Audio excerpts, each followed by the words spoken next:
Good morning, good afternoon, good evening, everybody. However you happen to be watching and or listening to this, I want to welcome you to the latest episode of the Gaming Circle podcast. The podcast where this week I'm a little bit discombobulated, but we'll talk about that in a little bit. And I'm happy to be here because this is my weekend to take my mind off of whatever the hell's going on and just get into some gaming. I'm of course your host, Mr. K. Asante, TK Asante, on all the places we communicate. And I'm joined, of course, this week and every week by the man, the myth, the legend, the one who plays games all week, works during the day, finds time to be Everborn, a contractor. He's building houses. He's doing a whole bunch of things, man. And Everborn Bloviator. Don't forget. What's going on, bro? How you doing? What's happening? How's everybody doing? I see we already got some deflection super chats in the house. Shout out to MJ Dark. Let's just start the day off right. He says, K, I will allow Switch slander today, which I think is a typo. I think he means will not, but he will. He will. Typo. He will. Let's go. You got no choice. You're going to get some Switch slander today. Virtual Boy, Fire Emblem, and Samus saved the direct. People purchased the Switch 2 for Fire Emblem. Everborn, what game will Xbox 7-inch Ally have to make people drop 900 Legionnaires up? First of all, Legionnaires, I hope your bank account better be up for that $1,500 price tag on that Legion Go 2 before you come at me, sir. Yep. They doing it. They standing on business, man. They standing on business. Let me ask you something. In a year from now, who will remember the Legion Go 2? Bro, in a year from now, when all the dust has settled, I think that Legion Go 2, price notwithstanding, will be a very good device. The Xbox Ally is the most important Windows-based handheld there is right now. True. And you know why that is? Because whatever they do with that come day one will trickle to all the others by a year from now. So even the Ally, even the Legion Go folks are itching to see the Ally succeed because that software success will trickle to them. And 5 years from now, if it works, nobody's going to remember that Legion Go 2. They will remember this device. Likewise, if it doesn't work. But yes. So off the top, let's do some quick housekeeping. And by the way, for the Great Soil Tech, Legionnaires, stand up. Let's not worry about the disease. It's all good. That's a good name, but then we have to remember that there's a disease that goes with that. So I think that's the perfect name, come to think of it. No, it's not. Anyway. So thank you to all the fine folks who are here. Appreciate y'all being here. If you happen to be on the YouTubes, how about you hit that like button? Maybe let folks know that we are here. We're getting this started. Also on Twitter and all, and the few people that watch on Twitch, all the great folks that tend to join us every time we do this. We thank you so much. If I'm a little off, it's because I've been dealing with some things this week. It's some things, but you'll see where that goes. So I might not have as many games under my belt as I normally do, but we'll get to that. But we're here to have some fun, talk some games, and I think it'll be a good time. So please, if you have a chance to, once again, let folks know we're here. Let folks know that we're about to get this gaming thing started for your weekend. So, Mr. Everborn Saga, sir, I got to ask you, because I think you probably have played more games than I have this week. Well, kind of, sort of. Let's get into that. What have you been playing? I will tell you in about 10 seconds. Okay. 9, 8. No, I'm just kidding. All right, that's it. I have to finish chewing. Go ahead, man. So I actually tried out a bunch of games this week. Okay, this is great. Tell me what you got. So we'll come to Chronos in a second. Okay. I'm stuck on a certain boss in Ragebound, and I have a little bit of gripes with this game. Okay. Which, again, I'll explain in a second. But we'll talk about some of the new stuff that I picked up this week. So the reason I needed the 10 seconds, aside from chewing, is I need to go and look at the Steam, the whatever. Your library to see what's what. Yes. In the meantime, I want you to pull up a game called Primal Planet. It is Primal Planet. Yeah. Metroidvania style game. You play as a prehistoric sort of caveman family with a pet dinosaur. and you have to make your way around the map. It has a beautiful art style, yes. like so seriously let's see if we can beautiful. get that on the screen, and I'll be back in like 5 seconds. You show it to him, tell him what you think. Okay. I only played this for maybe 15 minutes. I got it on one of those CD keys. I think it was like $12 or something like that. Now you know we don't call it CD keys no more. They loaded. What is that about? That seems like it has something to do with some kind of lawsuit. Yeah, it may have something to do with it trying to separate themselves from what was known as, not so. It got some nefarious reputation. So maybe that's what they trying to do. But who knows? Who knows? But all right. So while we wait for Mr. Everborn Saga to get in here, Primal Planet. I need to play this thing. And why do I need to play this thing? Because I will talk about what I have been doing, and he can tell me, he can regale us with his all the various games he's been playing. Okay. I'm back. Go ahead. All right, you first. Tell me about Primal Planet. Yes. This looks like they took the mission seriously about going straight up Graybeard old school with this thing. It's like everything is mad old school. It looks great. Yeah. It had. I don't know if you remember that movie called Meet the Crudes. Yeah, of course. My kids watch it all the time. Yeah. So that's sort of the vibe they were going for here. The only thing is there's like this sort of RPG and survival element to it that I'm not a great fan of. Like you can upgrade your lungs so that you can breathe longer underwater. Okay. Well, yeah, you are a caveman. So maybe you're a proto-human, and you it's not upgrade, it's kind of evolution. I'm just saying. Oh God. So anyway, there was. So I played this for a few minutes, saw the opening. Interesting. I don't know when I'll have time to get to it, but I definitely think it's worth checking out. Lots of secrets, things like that.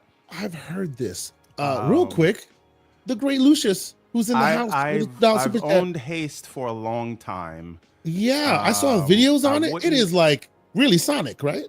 No, it's not. It's not Sonic. The idea of the game is based all around momentum. But I wouldn't call it like a Sonic style game. It is not that, because it's not really about, you don't have like the boss battle kind of things. You're running again. Be honest interesting with you, the concept. boss battle stuff is usually what I don't like about Sonic. Like the boss battles usually feel haphazard. They don't feel satisfying as traversing the world does. You clearly you didn't play Sonic Frontiers or many of the other Sonic games, but we can have that discussion for another day. But yes, I've owned Haste for quite some time. You know the problem I have with boss battles in Sonic? All you have is speed. You can't do anything else. Oh yeah, you hit him on the head. You don't have more capability. Sonic boss battle, because most of them aren't running battles. So you have speed the whole level, and when you get to the boss, you have to stop. That might be what you don't like, but speed is not on your side in those things.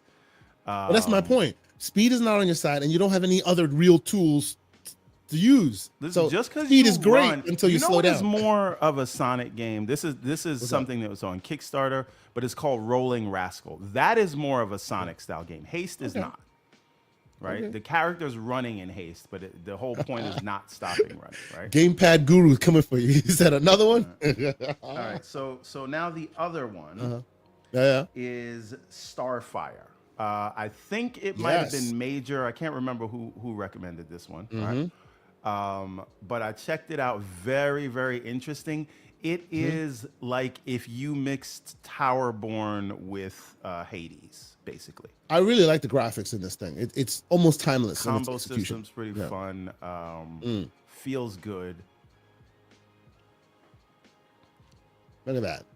It's almost 2D but 3D at the same time. It's very well built. It looks amazing. It really does look great. Ooh. So I tried this one. Another one I can't remember what I paid for, but it is on sale now if you want to check it out. But it is a roguelite. But it's really about the fighting and combos and upgrading yourself and things like that. Okay. I'm being asked to drop the Discord in the chat. The Discord, ladies and gentlemen, is Discord, and I'll put it in the chat right now, discord.gg/The Gaming Circle Podcast. There it is. Go ahead and join us. It's always fun. And shout out to all the great Discord members. You don't have to write out the gaming circle. Yeah. Oh yeah. I just typed it. So in. Yeah, you see, these are the different things you get each time you win. Yep. Right. You get these boons, and then you continue to play. But you get these whether you win or lose, which is interesting. Right. So it's not like on death. What's the benefit of winning versus losing? Do you get more? Is it? Well, is I mean, higher? if you lose, you got to do it again, right? Okay. But when you win a battle, you're gonna so you'll come to a combat zone. If you beat it, then you'll get another boon to do the next thing, and then you choose what your challenge is after you go through each door. So interesting combo system, fun. Didn't play this for a while, but it was on sale, so I picked it up. And shout out to whoever recommended it. All right, then we have Awaken Astral Blade. Now, Awaken Astral Blade. Are you serious? Yeah. Awaken Astral Blade. All right, let's find Awaken Astral. There's some of these names get more interesting all the time. Awaken you gotta stand out Astral Blade. Yes, you gotta stand up for the crowd indeed. All right, this looks familiar. The cover looks very familiar. I've seen this before somewhere. I don't remember where, but I've definitely seen this before. Let's put this on the screen to the people. Let some people take a look at it. So tell us about Awaken Astral Blade. Spoiler alert! It's another Metroidvania. Of course. Yes. Its combo system's very punchy. I don't know if this one's for me. It's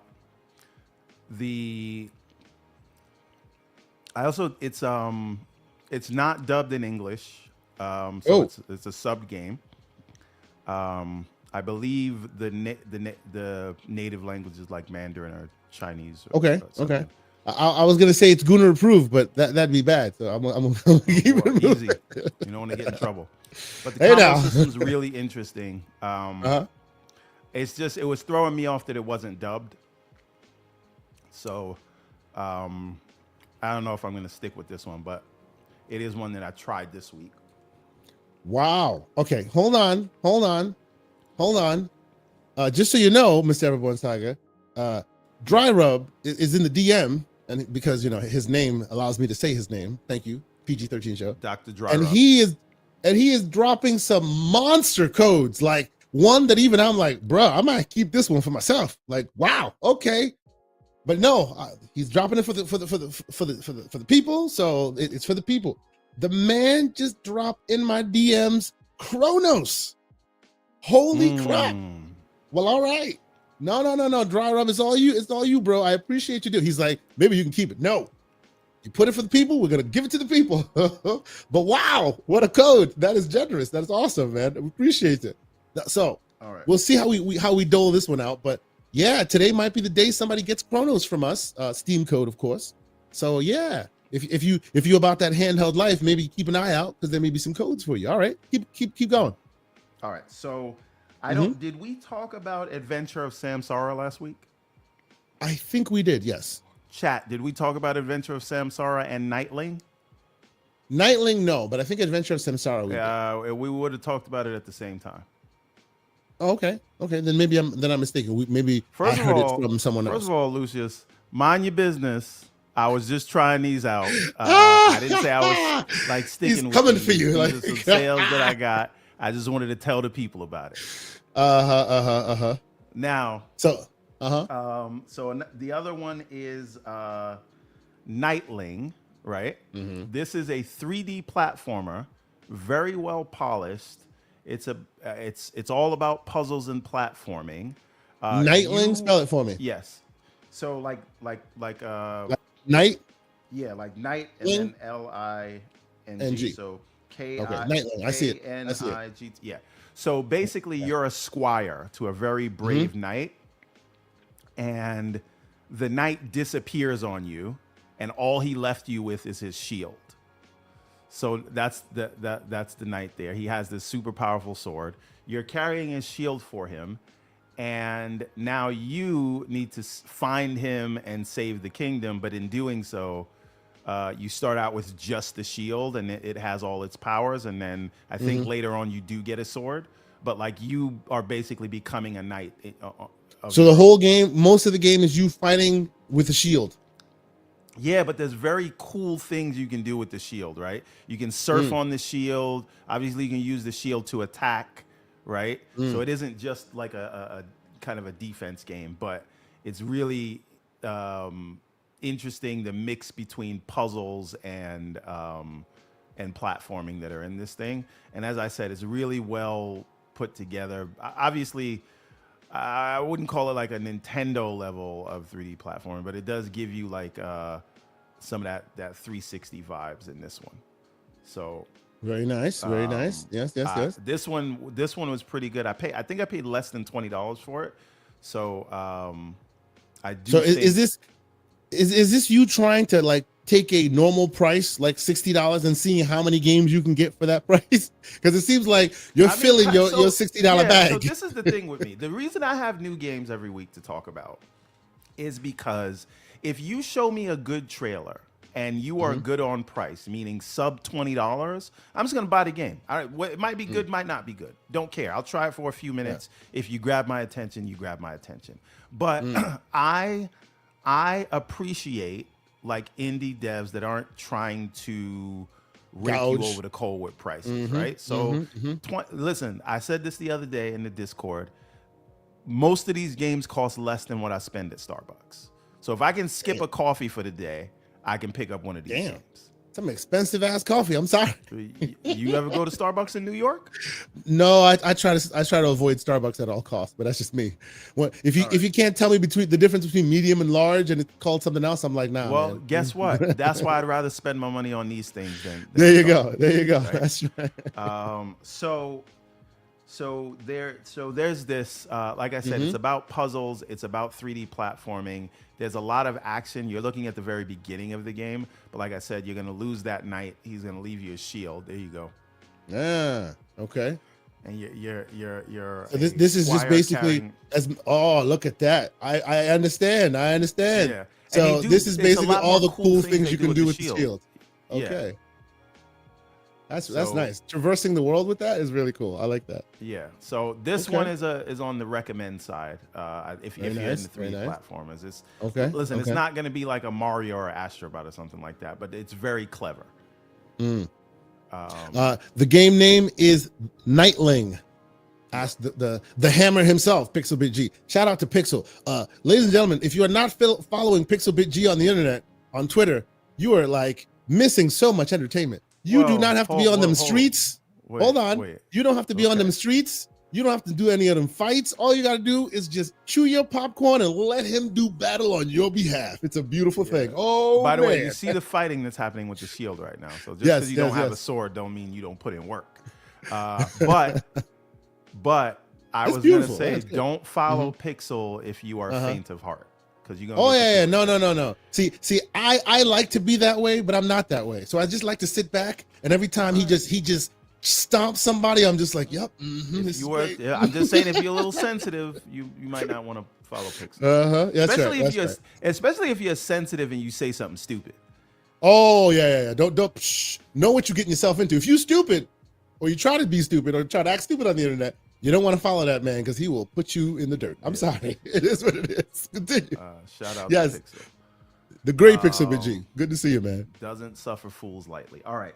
So now the next one is Adventure of Samsara. Now, this is a game published by Atari.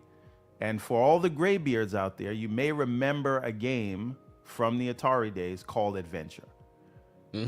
Now, this is supposed to be like spiritual successor to that.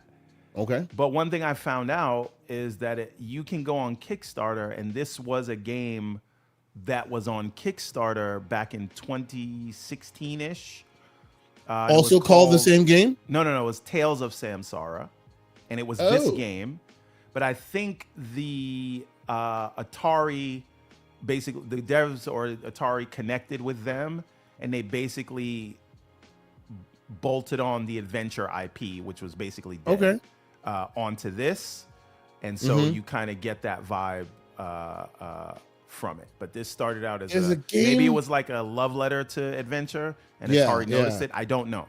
But oh man, I forget the name of it. There's a game on I used to play on my phone on iOS way back in the day called the name has brothers in it, and the art style is so the same where you're playing in vertical mode, and when you pull out the sword and you're ready to do battle, you have to flip the whole controller, the phone to horizontal mode. When you strike, it has the same walk animations, everything. I have to find it. It's one of the games that, usually I'm not a phone game person, but when a game transcends its capabilities, or like it sticks in my head, and this has a lot of that style to it as well. It looks like it's paying homage to the old school, really, really much.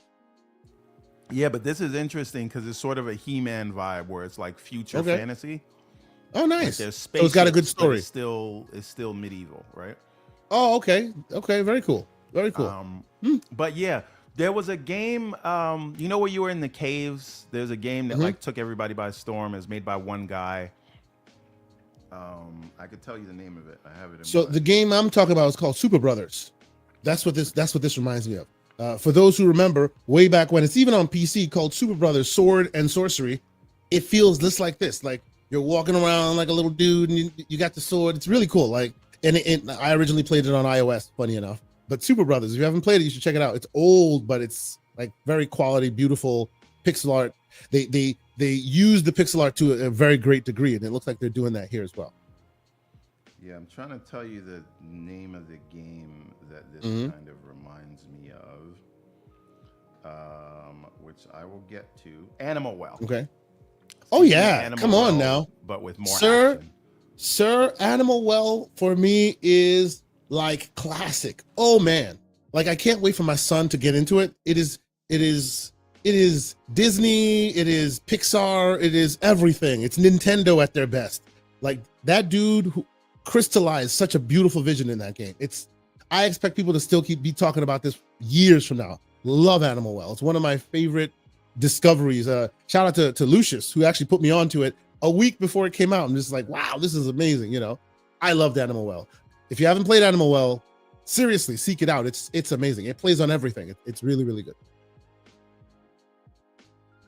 So let's see here. So is this all you got? This what you've been playing for the week? No, I got okay, more. Keep going. Keep going. I started Have a Nice Death. Highly oh, it's great. Highly recommended.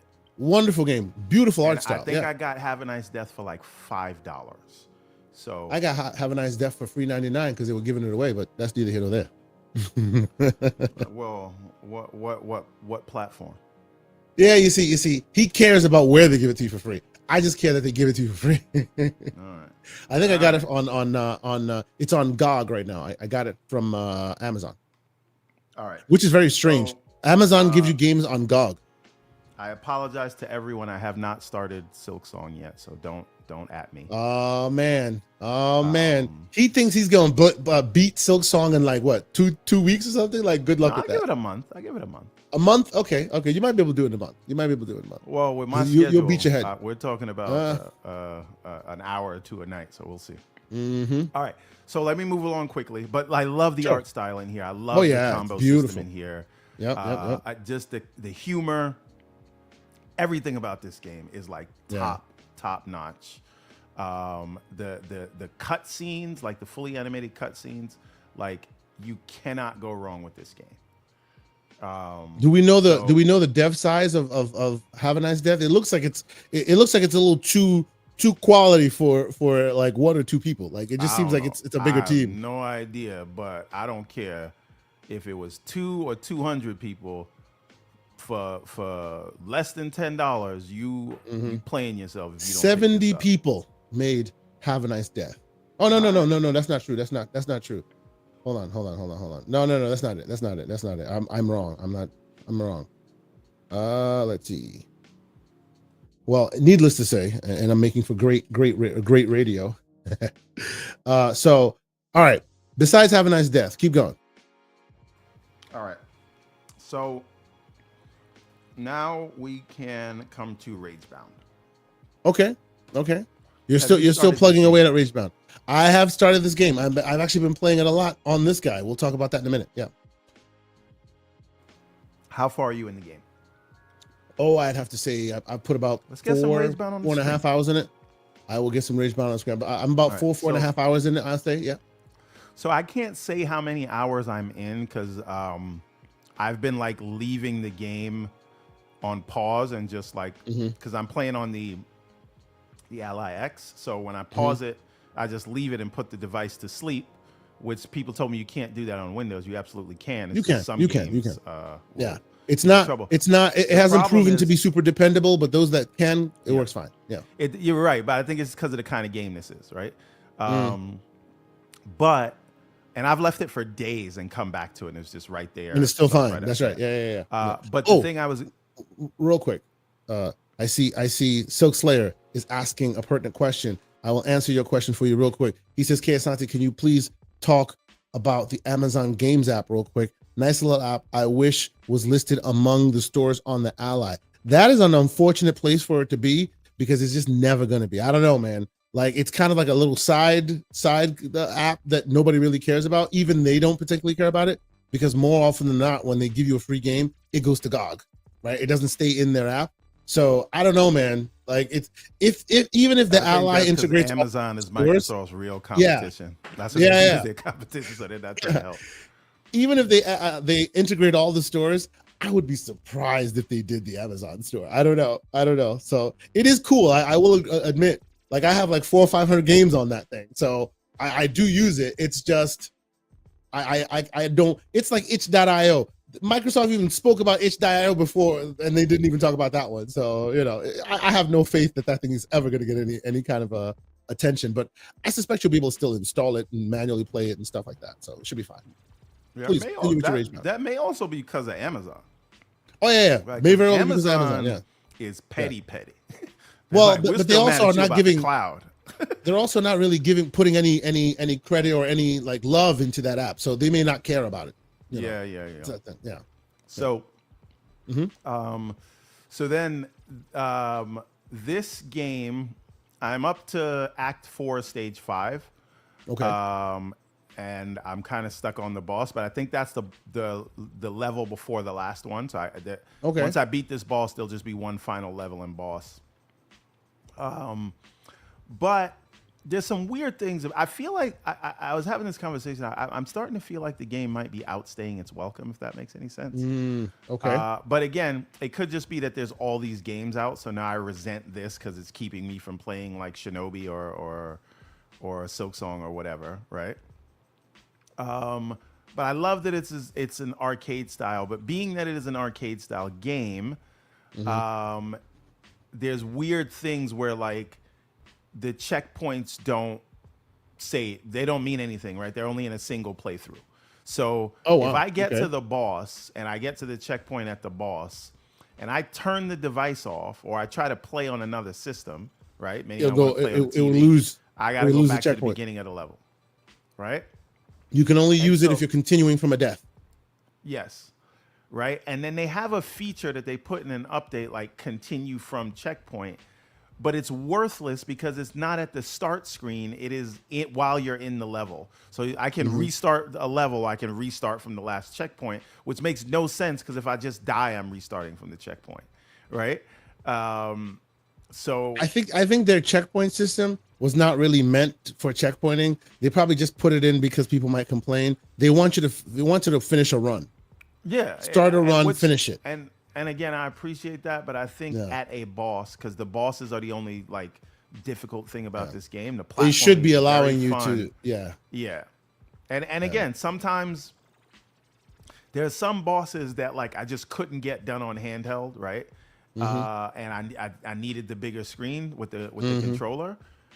But whenever I want to do that, I got to do this whole level over. And that makes start me the whole not thing. Want to play it, right? Yeah. So if like every other game, okay, I'm at the checkpoint, I could start right here. Like I remember same devs playing Blasphemous. I could be on a boss for a week, but I'm starting right at that boss. I pick it up, play it for a few minutes, get frustrated. All right, I'll come back to you tomorrow or in a few days, right? This is like, all right, and the levels are not like super long, but it's just annoying. So let me ask you, as a dev yourself, and obviously these devs are the same ones that made Blasphemous. Why would you think logically, a masterpiece indeed? Why would you logically think, if you had any reasons, why do you think they changed their own mechanism for this game, like not because allowing you to checkpoint? They wanted levels. They wanted it to feel like an arcade run, and I get that. No, but like I just feel like you don't have to do that at the boss. I should be able to. That's the one checkpoint I'm asking them. Like, if you didn't get up to the boss, you got to start from the beginning. But if you get to the boss, let me continue from the boss. Yeah. Usually, most games right at the beginning of the boss is the checkpoint, and you can always go right back to it when it's time. But I feel you. Okay. And again, shout out to Nerds and Other Legend. He said what saved him is quick resume, because he could play another game. And remember, this is not just I need to put it down. What if I want to play another game? And clearly, I played other games. So now when I come back, I gotta go do all this other stuff. And you know, and that's what's taking me so long. Because every time I play, I know I got to do this whole level, and that just makes me procrastinate about it. Right? I'm getting like anxiety, like, oh God, let me check into work and do this level so I could, you know. And I don't want to feel that way about a game that I overall like. So I just think, I think if there was any notes that I would give is let us save and start and exit and start from if you get to the boss, right? And I don't think that's too much to ask. So. I say that to say I started out loving this game. Now I'm just trying to get it to be over, and that's not how you want to end a game. I have a feeling it's also about when the other things release. There are so many great Metroidvanias that people want to go on. So when this outstays its welcome just a moment too long, now people are hating on it. Make sense? So last but not least, I got Chronos. By the way, I also picked up. I didn't play it, so that's why it's not on my list. But I picked up Hell Is Us, and I got it for like $33 on one of the $33, right? That's not bad, bro. Chronos, I paid $43 for. Okay, that's not a bad price at all for a game that I hear is actually pretty darn good. Like those who are putting time in it are like exalting its name, talking about Game of the Year stuff, you know. So cool. I'm very early in Chronos. So I don't have any like reviews. This is only just initial impressions. Definitely gives you Dead Space vibes. I don't know what kind of enemy variety there is. Seems like there's just like not many, but they can like do this thing where they merge with each other. So if you don't burn a body, another one can like another enemy can merge with that body, and then they'll have new abilities or a shield or something like that. But again, it's very slow, very lumbering. This is all about the atmosphere. But as I said, Dead Space vibes, but on Earth. I think you're on Earth. So it does look really cool, though. It really looks like they were going for Dead Space. They were going for what's the newer one? The newer one with the awesome graphics that we were talking about a year or two ago. Callisto Protocol. No, I wouldn't say Protocol, this is. I wouldn't say this is Callisto Protocol level, because that visually was something different. I mean, it had its performance issues, but you know. That being said, it's a very interesting game. So like you think Dead Space, you think Resident Evil, that kind of thing. Things move slow, everything's in the corner, play with headphones at night, you hear creaking of wood, all this stuff, and there's a sci-fi element to it, which I have not uncovered yet because I've only been playing for about an hour or so. But yeah, I think it's definitely solid, and I think Bloober Team, you know, when they were dealing with Xbox, we got the medium game. And they've been leveling up ever since. I see what you did there, sir. I see what you did there. Why you got to be such a hater? Shout out to Xbox for giving them the internship. I don't know. Yes. Well, I think it's not even Xbox. I think the internship is what they've been on for a long time. Like, listen, they're now, all I'm saying is Bloober Team is a studio to keep your eye on now. Okay.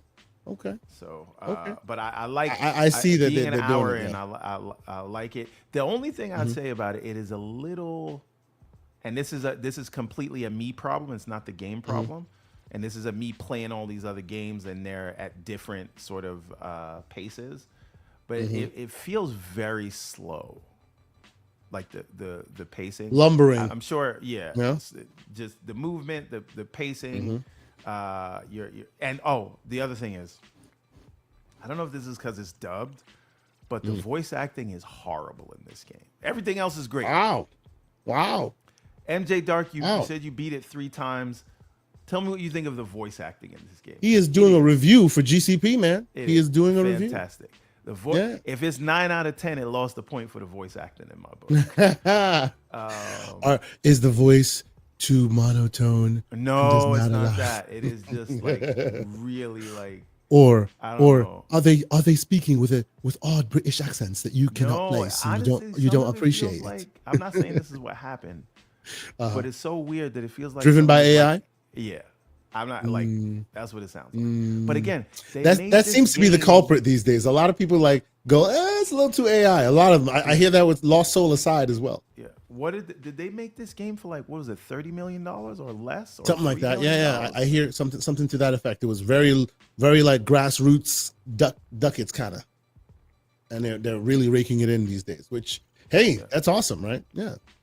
So. Yeah, Chronos. I'm. The plan is to like finally finish Ragebound, run through Chronos because it's about 10 hours. $27 million. There you go. Okay. Yeah. Relatively cheap compared to $300 million. $200 million. That's right. And again, projects. That makes the ceiling that much lower for what they have to sell. So you can be a success and not have to sell 10 million.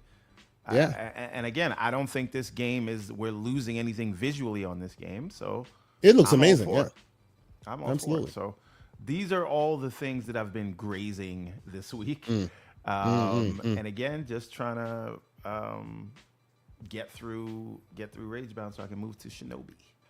So I will talk briefly about what I've been doing, but again, I haven't been playing too many games. Life has had me not in my natural habitat, which is my office, which is, game systems and stuff. I haven't really had the opportunity to be there. So I have walked around with my Odin 2 portal. Right now, the last time, and I won't like go too far into it because we've had this conversation. I'm actually thinking I'm preparing a video that really illustrates the point. The last time I spoke about this, Mr. Everborn Saga rightfully took me to task and said, "Is it ready for Gen Pop? Because if it's not, then it's just an explore,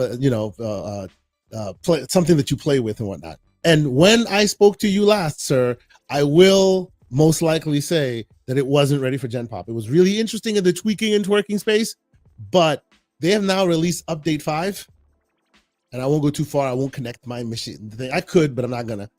Like, this is and as you can see, it's an Android device, right?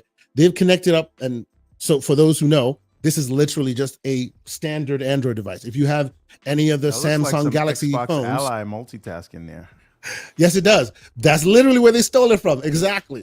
If you have a Galaxy phone, you know what this is. It's literally a Galaxy phone with controllers on the left and the right. So when I say it's a Galaxy S24, I mean it's the same chipset, same RAM. That's literally what this is. But I don't like gaming on my phone. I don't like putting controllers on my phone. So I got this thing. What is it? $500 for this thing. Now, you guys have seen the UI. You've seen all of that. But what is amazing here, Update 5, Everborn Saga, this is ready for you now. Like this app is ready for you now. Now, let me explain why. Okay. There were 2 things that made it difficult for me to recommend it to Gen Pop. The first one was you wouldn't understand all the background processes. Oh, this doesn't work. How do you fix it? Oh, that doesn't work. How do you fix it? Right?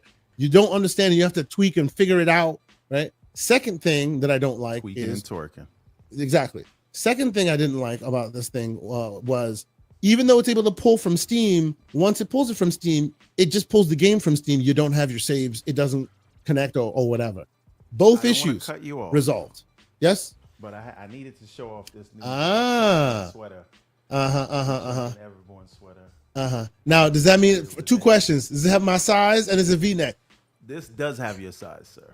It does. Oh, beautiful. All right. It does have your size. But check this out. It's on the store right now. We might check it out on the Everborn Saga store. There you go. That's beautiful, man. That's beautiful. That's nice. The man doing his thing out here. It's a beautiful thing. Yes. So, with this new update, if you are about that indie game life, you want to take it on the go, this is now possible for anybody. Oh man.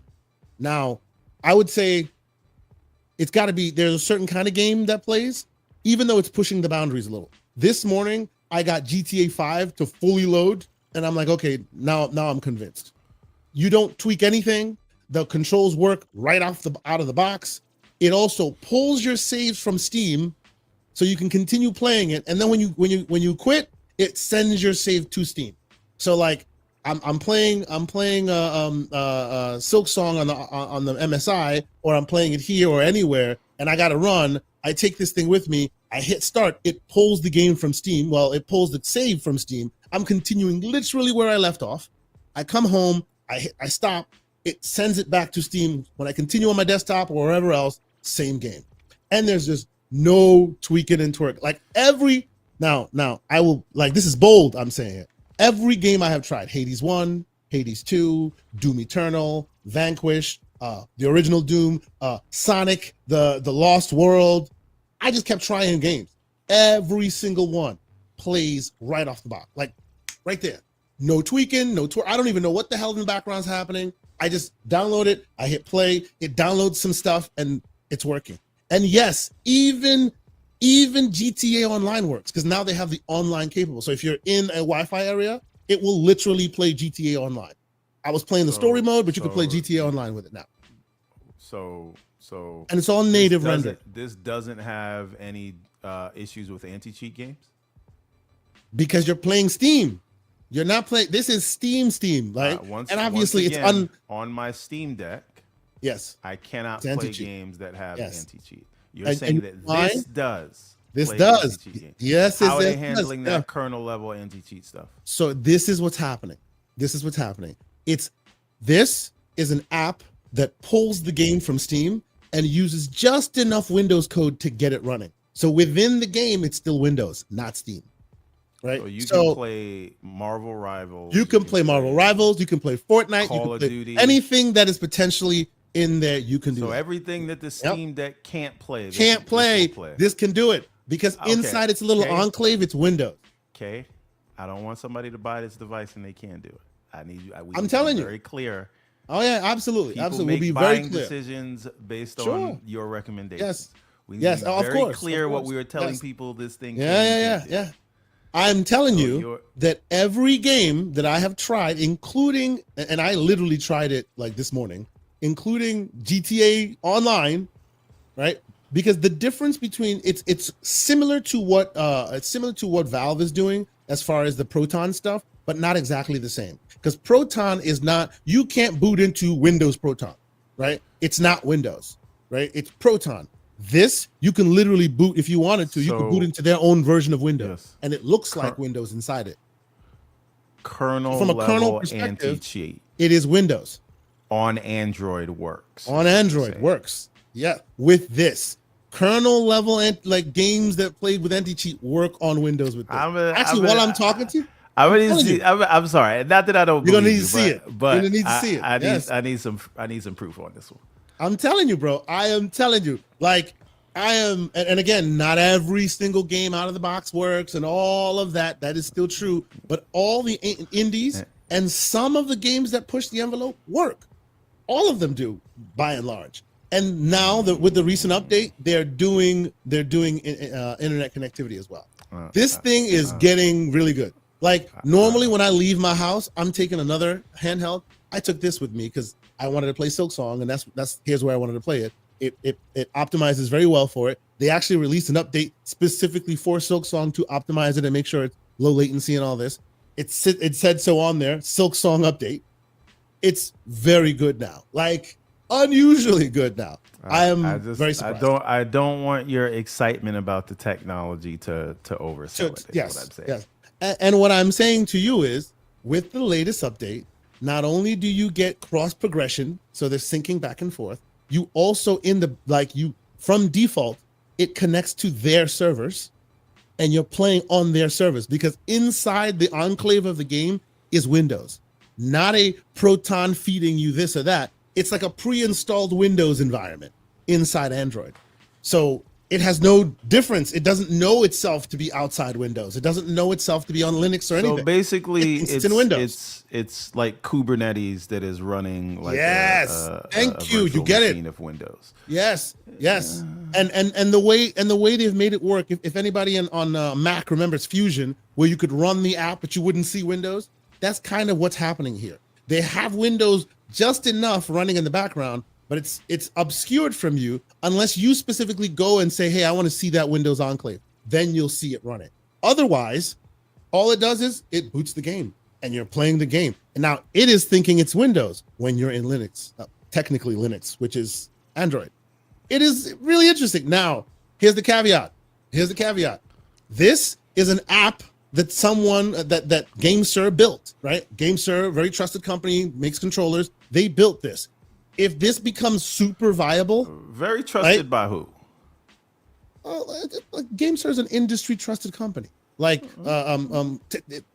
the chat can tell me if I'm wrong here. There are 2 third-party trusted controller makers in the industry today. One is 8BitDo, and second is GameSir. Those are the ones that everyone buys unless you're buying a first-party controller. GameSir is a very trusted. Like I have many GameSir. And GameSir has figured out Windows virtualization. And they haven't figured it out. They haven't figured it out because WinLater has been around forever, right? It's just they've kind of put the hodgepodge together and cleaned it up in a professional way that doesn't require any tweaking and twerking. And by the way, this is what we're talking about. And I usually don't play online, but I'm going to hit the online button just to shut you up, sir, because it's connecting online. I'm not saying shut me up. I'm just saying somebody might go out and spend $500. Let's make sure. Bro, I'm telling you, see, it says loading right now. And when it starts loading and starts running, I will show you. To see you in the game. But okay. But yes, it is quite interesting. It really is. I don't need to see you in the game because I don't care about people GTA 5. But if the chat, if you want to make sure you can play GTA 5, then let Kay show you before you go and spend $500. Let me be clear again. This is not why and how I'm using this, right? I'm using this for small indie games that are just awesome and just work. Like, check it out. Welcome to GTA 5, the online game. Like, that's what this is, right? Like, I'm using it for all of that, right? I'm not using it for the big, huge games. I'm using it for the tiny, tiny, tiny games. But what is surprising to me, and by the way, the game has started. This is the online mode. It has started, right? Like, seriously, bro, it works. Maybe the anti-cheat didn't kick in. I need to see you. Like, it really works. It's kind of wild that you can do it. Run around in the city. Okay, so one other thing while you do that. I don't know if you can bring this up, but do you guys remember the MCON controller? They had the Kickstarter. Yes. It uses the magnetic connector, like MagSafe connector, and then you fold it out, and now your phone's a controller. Yep. See, an MCON controller and this clutch. Imagine. Well, if you're on an Android device, right? Like, meaning you don't have to go buy this thing if you already have like a Galaxy, whatever. Yeah. With that. But you want to control. You want a tactile control scheme, right? No. What I'm saying is, it wouldn't be this Odin 2 portal or whatever. No, it'd be your phone straight up. Yeah. And actually, to your point, the reason why, and you're asking why would GameSir do this? Let me show you why. I'm not saying why they do it. I'm saying GameSir makes these things. Yes. Right, so they want you to be able to use your phone to do all of that. So they've made the app, and actually in that UI, they show you all of their controllers, and they can do like customizations and macros and stuff based on their controller. But you don't even need to have one of their controllers. As long as you can control it and Android recognizes it, it works. But that's why they're kind of in this space. It's kind of how Steam was in this space, right? They're being a little self-serving because if they can make this work, you are more likely to use your phone to play games and buy their controller, right? That's I think why they are so gung-ho about getting this thing to work. But I'm just seriously impressed at how close they've come to making this Gen Pop friendly. You know, I was impressed when it wasn't really Gen Pop friendly because it was doing some interesting things, but now it is as Gen Pop friendly as I've ever seen it, and it's quite impressive. But all right, so the MCON controller, which you're describing, I put the video up as to this was the original Kickstarter campaign. right? And that's the little the gentleman that put it together, young man put it together, and yeah. So when are we expecting to see this thing? Because I filled out my survey, waiting for it to show. Be patient. Yeah, I mean, we should be getting this thing soon, right? Look at that. Yeah. I'm looking for something to show you. Here you go. So it'll pop up in a minute. Look at that. So they're planning on using this controller to kind of be in your pocket. My initial thing when I first saw this was it looks really cool, but I look forward to seeing what it will look like when it's all said and done. Will it be big? How will this thing function? Like, will it be huge? I don't know. You know what I'm saying? It's a little kind of a thick boy, if you know what I'm saying. Like, right? It's a little. The only way this works great is if you have like a razor thin phone, like the new iPhone. Otherwise, it acts a little bit bulky. Or the Samsung Edge, Samsung version. Yes. But yeah, this is just super cool because this guy's a very young guy. Yep. And he started out like 3D printing prototypes. Which I don't know if you guys see the 3D printer behind me. Right? Oh yes. But that is that, and then he got some people that kind of back like high potential Kickstarters, and I think they made a couple $1 million, or definitely a couple 100,000. And like it's a real product with branding and packaging and everything. I just think that's so. Partnered with another company who got him over the hump. Yeah. Very cool. And I just think that that's the kind of story. Like if you are, if you're a maker, that's the kind of thing you want to hear, right? So someone being successful in manufacturing a product like this is like, it's the same thing as when you hear an indie dev like hitting it big with a Hollow Knight or Expedition 33. Like that's the kind of story that you want to hear. So I had to support. Let me say this real quick. I appreciate you wanting to support the man. And by the way, the great Game Tech Talk, if you remember him, he's been on the show before. He is also he's also associated with GameSir these days. I bring them back up because the CEO of GameSir is 18 years old. You love the ingenuity, you love the story. He got sick and tired of third-party controllers coming out and being trash. Okay, but GameSir has been out for a few years. So did he start it younger than 18? Yeah. He started it at 18 in 2023. He was 18 when he started it in 2023. That's him. I'm like, damn, little man, like did his thing. You know what I'm saying? Like, it's a great story. 18-year-old who got sick and tired of the Mad Cats of the world and went, screw that, we can do better. And that's where we have GameSir. So I'm just saying, he's no longer 18, no doubt, but still, that's when he started the thing. Because I was like, I've heard about GameSir for a few years. Yes, he started it when he was 18 years old in 2023. Right, so you know what that tells you? He's probably really a gamer, so he knows the pain points that a lot of these guys just ignore. Yep. And that's why I started giving it a shot, and I'm like, wow, this is pretty good. I would still say they're not, like, to me, they're not as good as 8-Bit Dough. They seem to still be a cut above, but of all of them, they're pretty decent. So yeah, man. Like, are we looking forward to when this thing's coming out? Because I want. I don't. Usually, when I do Kickstarters, right? Like when we're taking your information, it's because we're ready to ship. So true. Yes. And I know he got like thousands and thousands of orders, right? So I don't know if it's tens of thousands, but definitely thousands and thousands. So I'm excited for it, man. Like, and there's a lot of. I keep telling you guys, stop sleeping on mobile because the mobile games are becoming more and more complex and more like, especially if you play indie games all day. A lot of those games, you'd be surprised, you can find them on mobile, right? Really, Hidden Rogue.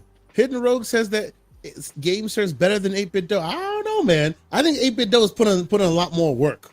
I have their fight sticks and things. I think they might be the third-party controller to beat, but. I appreciate the debate. Join us in the Discord. We'll fight it out. Anyway, but no. So I'm very excited about show that up before 2026. I definitely think we should get it this. I hope we get it this year. But they didn't give any dates. They was just like, give me your information, and then I gave them my information, and then it was like, thanks, bye. So we'll see how this all right, so I gotta stop because I'm playing online. No. Let's go. Get no, show them you playing online.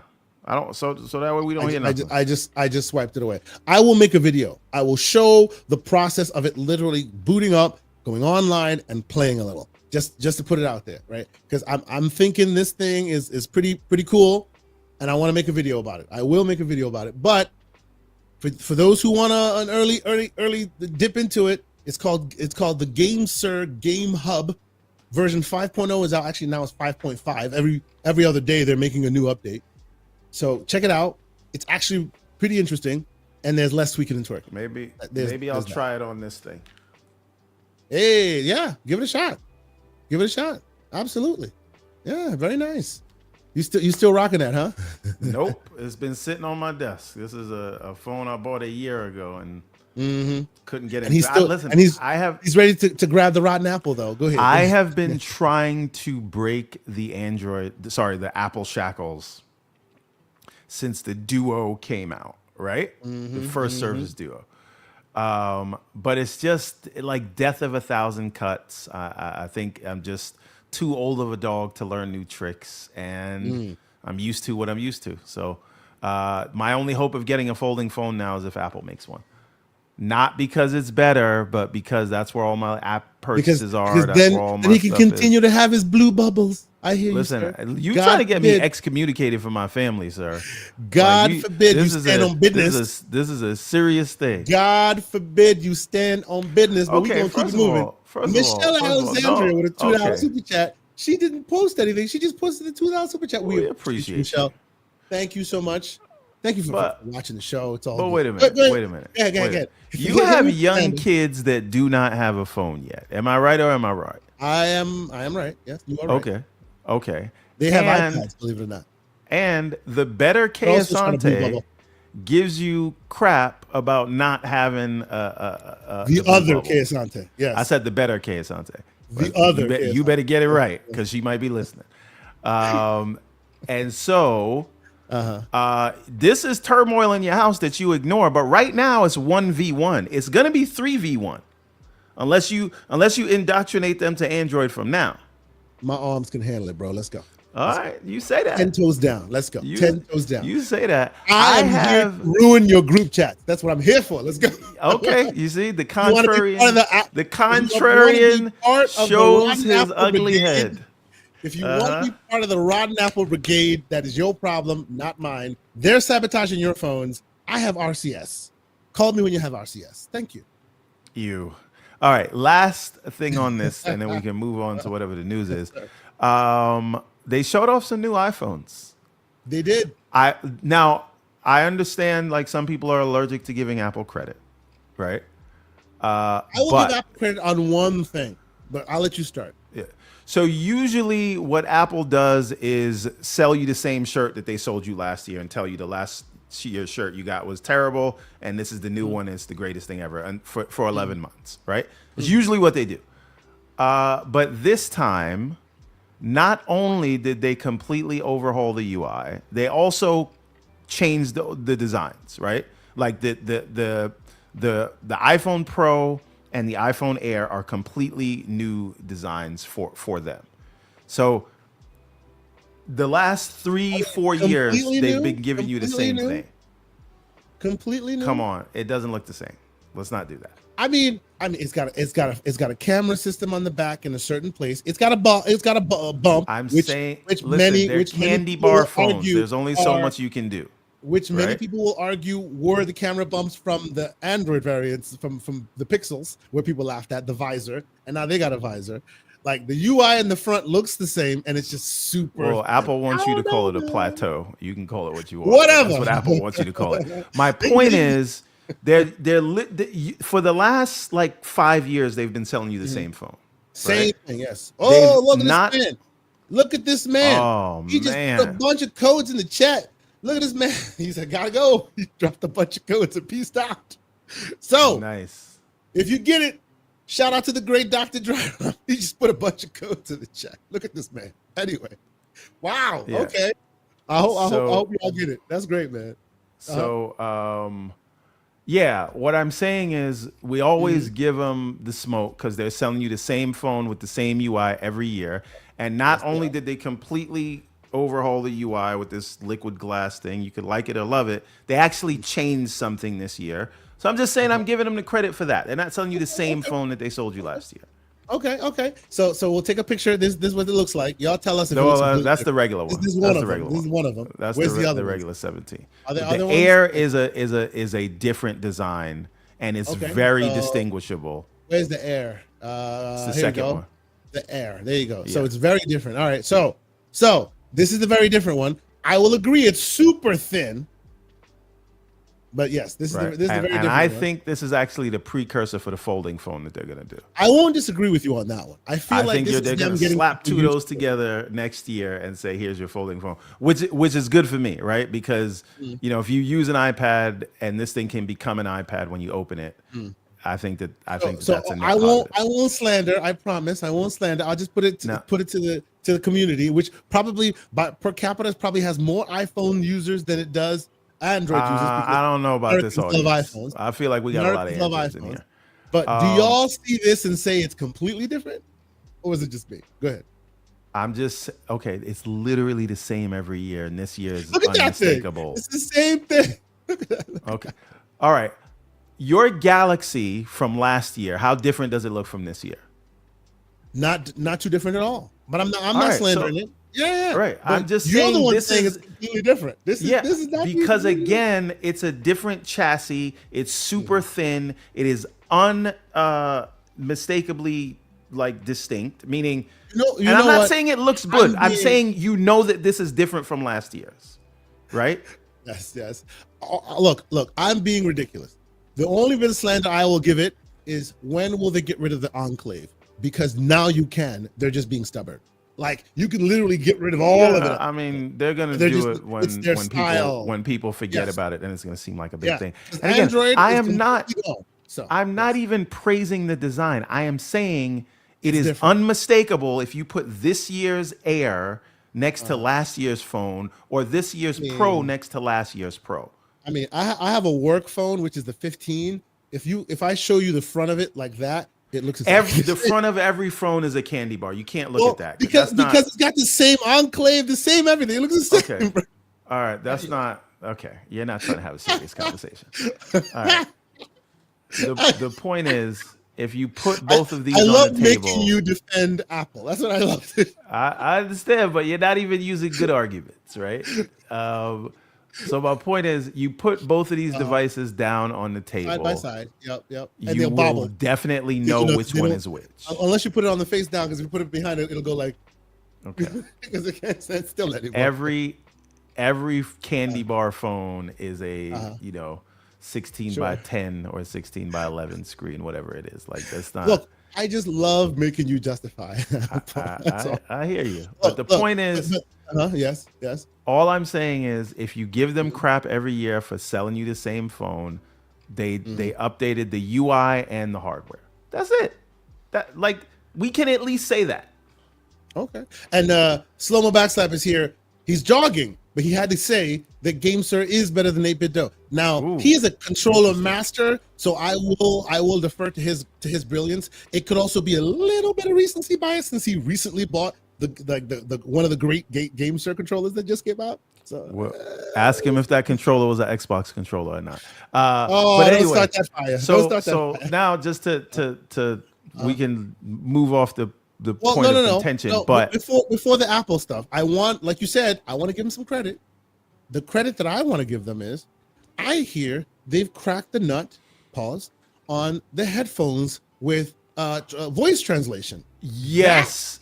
And this is all speculative because I haven't tried it myself. And if I were to turn my camera that way, if I were to turn my camera that way, you'd see like at least 50 headsets. I am a even right here, control headphones. I am a headphone guy. Like I have many headphones. Like I even have headphones that do voice translation, and it's not great, right? It works, but it's not seamless and it's not great.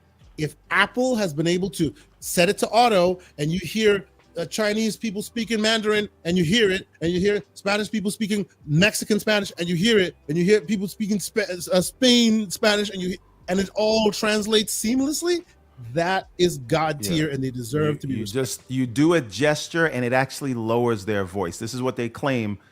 This was enough for me and the missus to say, we want to get it. That is true, and it works. I will do one of these, and I'll say, shout out to Apple, because that is worthy. That's what I'm talking about. That's it. Now let me tell you the dilemma, right? This is the most difficult time I've had. This is why I haven't pre-ordered yet, right? This is the most difficult time I've had choosing which phone to get, because normally I'm like, give me the Pro Max, call it a day, right? But this time, the Air, while being the most has the newest design. It looks very interesting. It's thin. It also is not a small phone. It's 6.5 inches. And it, what's it called? It is using the A19 Pro chip, which is the same thing in the Pro devices. So they're claiming it's a Pro level chip. I think less cores are active, but that's like for cooling issues. So it won't be as powerful as the other ones. But it is still, like, again, unmistakably new, and it has Pro performance. So that is making me think: do I want the new one? They're bringing ProRes to non-Pro. Yeah. They are. Which is also another thing. But so now here's the compromises, right?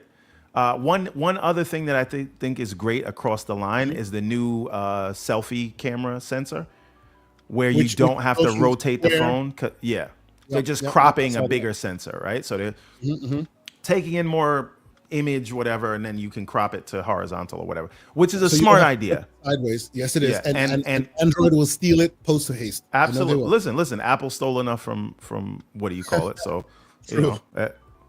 What is it? Good artists borrow, great artists steal. Steal. Right? That's right. That's right. So now but on the iPhone Air, there's only 148 megapixel camera. Yes. Right. And they talked so much at length at last year's one about how they moved away from steel, or what is it, titanium, because they needed to absorb air, because by the way, the that's another thing, because it was too hot, right? And the millimeter wave 5G was roasting it, so they need to go to aluminum in order to dissipate the heat. Guess what? They went back to titanium and removed millimeter wave 5G. Wait, hold on. We have to go back. We have to go back for a second. They were using titanium, and the iPhone Air still uses titanium. It is the Pro that is now aluminum. No, but my point is, they talked to the consumer, telling them why moving away from titanium was a good idea, because when they had the titanium with the millimeter wave 5G, it was causing heat to stay in, and it was throttling it. So they went to aluminum in order to make your 5G not roast the phone. So in order to do this, because obviously it's so thin and rigid, they need a titanium thing. Otherwise, you put it in your pocket, you sit on it, you probably bend it. Now it's going back to titanium, and this is coming from Brownlee, by the way, Marcus Brownlee. I did the research, right? They are now put the titanium back and removed millimeter wave 5G. Oh, right. But let's just clarify. Let's clarify something. So last year, the last 2 years, it was titanium, right? They started that in the 15, right? And they told you why they went to titanium. Yes. It is this year that they went only for the Pro back to aluminum. Yes, right? Because of the heat dissipation. Right. So, but they're still on titanium. So maybe the Air has the 5G millimeter, whatever. It does not. Because having titanium does not dissipate heat easy. So the Air has the titanium and has no 5G for millimeter wave. It has 5G, but it doesn't have the Verizon real 5G. Okay, because they're saying I specifically remember them saying at least one of them has that millimeter wave thing. Oh yeah, so no, maybe it is the Pro. The ones with aluminum have the 5G, the real 5G, but the titanium one, the Air, does not. Got you. Now, so you spend time telling us that you needed to go to aluminum to dissipate heat. Then you bring us this newfound design, but you got to go back to the heat one, because if you don't, people sit on it and they'll bend it. So now you're losing the real 5G you probably paid for. Right. So there's that, and then obviously, they're claiming all-day battery life on the Air, but there's no chance because it's thinner. It's a thinner device. Unless they've broken the laws of physics and found a new way, some magic battery. This is well, they did found a magic battery. It is external, and they want you to use the thing on the back. That's the red herring. Yeah, if they're showing you a device with an external battery, it is not going to last, right? Yes, so, indeed. But again, it's the new thing. So now on the Pro side, they give you one of these things. Exactly. Put it in the back and you're good. Now on the Pro side, it's also a completely new design from the previous several years, right? Okay. And I don't know how I feel about the design. I think I'm going to go with the navy blue or whatever, the deep blue or whatever. Let's see these pros. Pro Max is what we're talking about. 17, right? Yeah. Okay, here we go. So I will say, my first thought, the colors, like specifically the orange, ugly. That was my first thought. And then someone changed my mind. Before you do that, before you show that, it also, I don't know if you can see this, but it actually matches the, yes, it matches this. It matches that. Yes, right? Yes, it matches. So I think that's where the orange came from. True. Yes. I know that this is the one I should get, right? Because it is, it's going to have the most battery life of any phone, and it has that vapor chamber for the heat and all that. So the vapor chamber, whatever. The point is, it's going to not overheat, because iPhones have had an issue since they moved to titanium with overheating, right? Yep. So really, since my Windows Phone isn't here anymore, the Palm OS is no longer, WebOS is no longer here, right? This is a tool. OS is gone. Right? So if it's a tool, I need it to last all day. I need a good camera. I doubt it will last all day, sir. Well, at least the new one will. The Air will not. Yeah, this is my point. All right. So I should be getting the Pro. It's just that I want the Air because it's the new thing. But ladies and gentlemen, I must say, and let's be clear, I don't buy iPhones anymore. I've stopped buying iPhones years ago. My work will continue to provide iPhones for me, whether I like it or I don't, because that's what they're on, right? So I walk around like a drug dealer with two phones. That's just what I do. But if I am going to find myself with the new iPhone with these colors and all of this right here is the only reason why I will do so. Only reason why I will do so. And they better have a green case, because otherwise that's a deal breaker.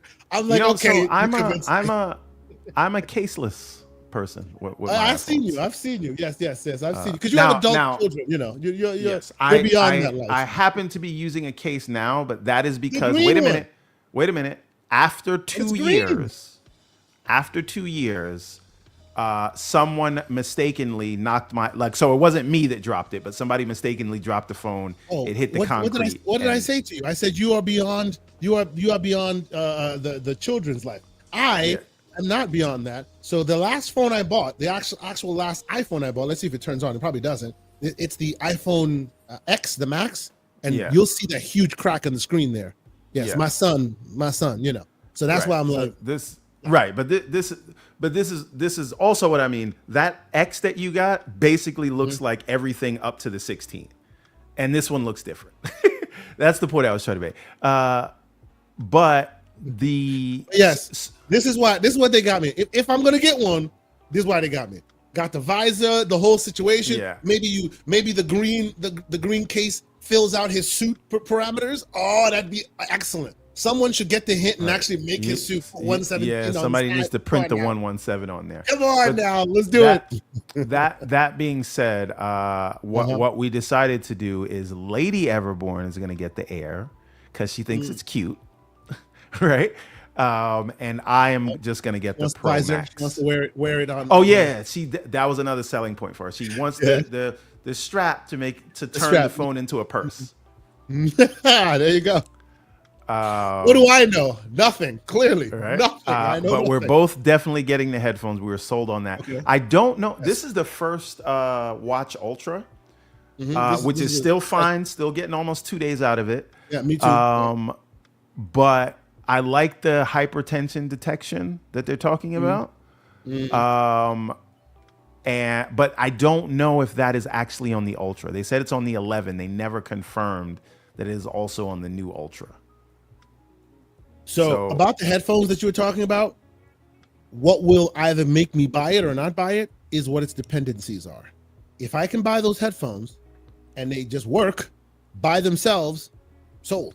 But if I buy those headphones, or if I'm going to go to buy those headphones and they say, yeah, you have to have this version of iPhone before you can use that feature to its capabilities, yeah, you lost me. Goodbye.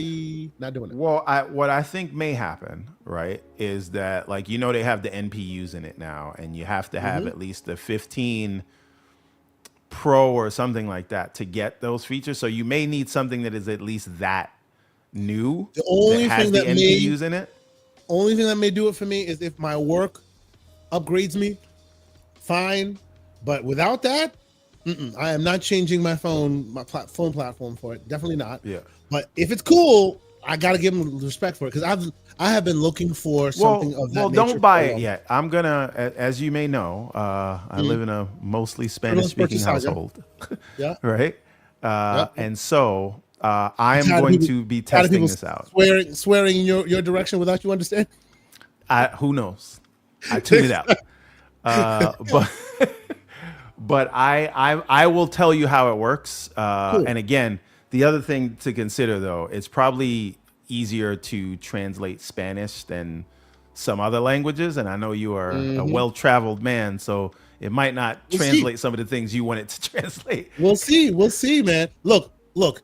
Apple purports itself to be Apple in a certain way, right? There's no tweaking, there's no twerking. It just works. So if I can walk into a room, if I can walk, the edges are smoothed off, but it's not like it just works. I'm taking at their word. Okay. If I can walk into a room and I hear this person speaking this way, that person, and it's able to. That is going to be interesting to see that works. Because let's say you go to a diner, right? Yeah. There's background conversation happening all around you.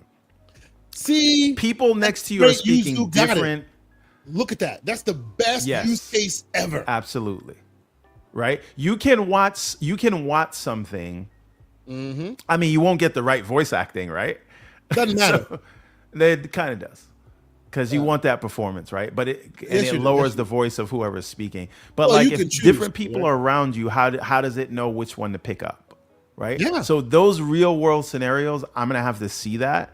But it's worth it for me anyway. So, Aaron, we've done enough Apple glazing. You've done the Apple glazing.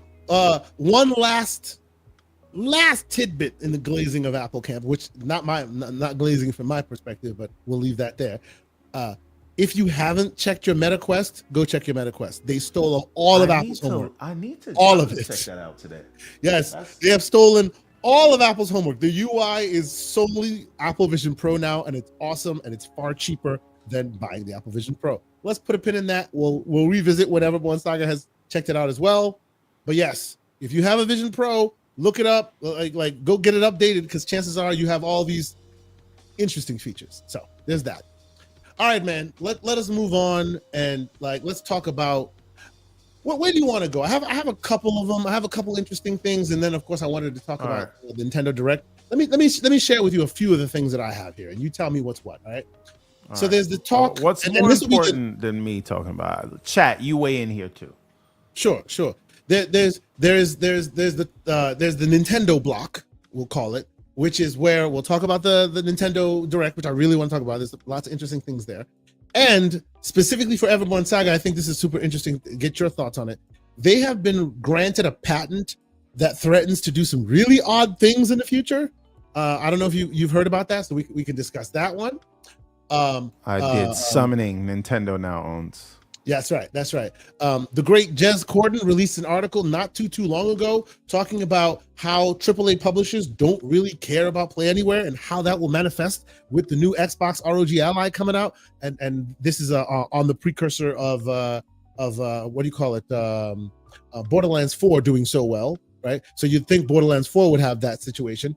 It doesn't. So, there we go. Play Anywhere is out there. Then I want to do some speculation on TGS, what we're going to see, what we think is there, what's not going to be there, and all that. And with that, I also want to give a huge shout out because over here we love these brothers, and when they achieve and they succeed, we always want to throw the flowers at them because they deserve it. And that is the fact that Insider Gaming is hooking up with ILP to go cover games, to cover TGS. So awesome! I got a chance to meet Tom Henderson from Insider Gaming. And of course, we love the brothers over at ILP. That's a great collabo. So shout out to them. I'm looking forward to checking out all their coverage. But yeah, then we'll kind of talk about what we think will be there, what will not be there. Where do you want to go? Do you want to do the TGS block or do you want to do the Nintendo block? You tell me. Chat and or Everborn Saga, somebody make a decision and we'll head that direction. What do y'all think? My money's on Nintendo, but let's hear what the chat says. Okay. So, and Yuzu saying, talk about the patent. Okay, let's talk about the patent. Sir, what do you think? The Nintendo patent. They basically have patented the equivalent of swipe to unlock. That's what they've done right now. Yeah, but I always look at those patents. The worst thing is going to be on the independent creators because Nintendo has proved that they do not care and they will go after the little guy. Anybody, but I don't think these patents will be used against anyone. Like, I don't think it's going to be used against any major publisher because patents are basically like nuclear weapons, right? It's mutually assured destruction. Like, Nintendo's not going to go out and sue Microsoft or Sony or Take-Two or whatever. I don't even think they're not going to sue Square, right? Because your patent could go into a court. Your patent could be invalidated when they see that you shouldn't have got it in the first place. So It's just that these small companies Nintendo's don't have very good. They're very good at not flying too close to the sun, so they get to keep what's theirs, even if it's ill-gotten, right? Because they know if they test it, they might lose it. So they'll only bully those who are underneath them, who are underfoot that they can crush. They'll never bring this to like the real stage because they're not really confident in what they got. I've seen them do this a couple times. Some Yakuza moves right there. I'm just saying. Yeah, and so that to me is I don't worry about it that way. I just worry about Nintendo bullying around like smaller creators. And I don't know how they keep getting away with that, but I don't think that this is going to mean like somebody Square or somebody else can't make an RPG. And really, what this is, like, if we really want to talk about it, this is if anyone makes a kind of game that they make better than them, they will go after. Yeah, that's really what it is. That's crazy, right? We don't have to go and innovate with Pokemon, right? And if somebody makes a more innovative version of Pokemon than us, we'll just sue them out of existence. And it basically keeps the status quo as Nintendo doing what they do. You know what I mean? But with all the to prove this. Do you see this chat? We moved on, but people are dropping slander. Oh, man. Dry Rub says, "Game Sir, controller for adults, 8-bit dough, Fisher Price." Okay, damn, sir, that's a little cold-blooded right there. I'm sorry, continue. Damn, hold on. Yeah. So my thing is, does this look like Fisher Price to you, sir? This is not Fisher Price. It seems as though they're doing this to stifle competition from upstarts. Yeah, and that's not cool. Yeah, it's a little. What this tells me is that the patent office needs somebody who understands gaming. Like they are finding because the people there aren't necessarily. Dry Rub. He's like, I stand by my statement. 10 toes down, son. All right, cool. Damn. It seems like because that patent office is not really well versed in in like the nuances of gaming and how those gameplay features manifest. They're just doling it out to whoever's first and reputable in their eyes, who asks for it, and now it becomes the noose around the neck for smaller guys, which is kind of sad, you know. But as you say, Nintendo ain't gonna use this against Square. You know, this just means that indies are gonna have to be a bit more creative in their execution. It's just, when are they gonna stop doing this? You know, I'm waiting for one person or one company to come after them in a real way with real money and be like, all right, let's see what you do about this, because nobody does, because nobody can, right? They never test the big guys, and I'm waiting for the day they do. You know what I'm saying? Yeah, it is what it is. Yeah. So,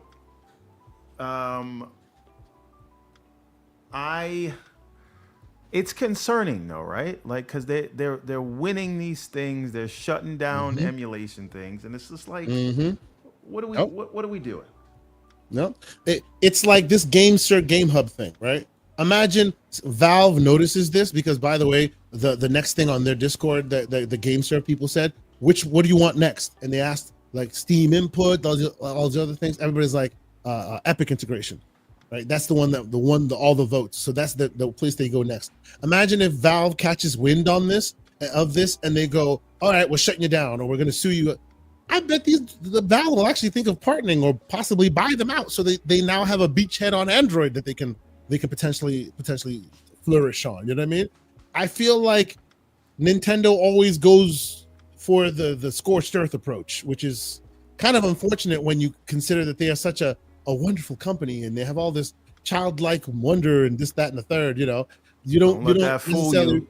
Yeah, you don't recognize Disney has a lot of childlike wonder, but don't have an allergic reaction in one of their parks.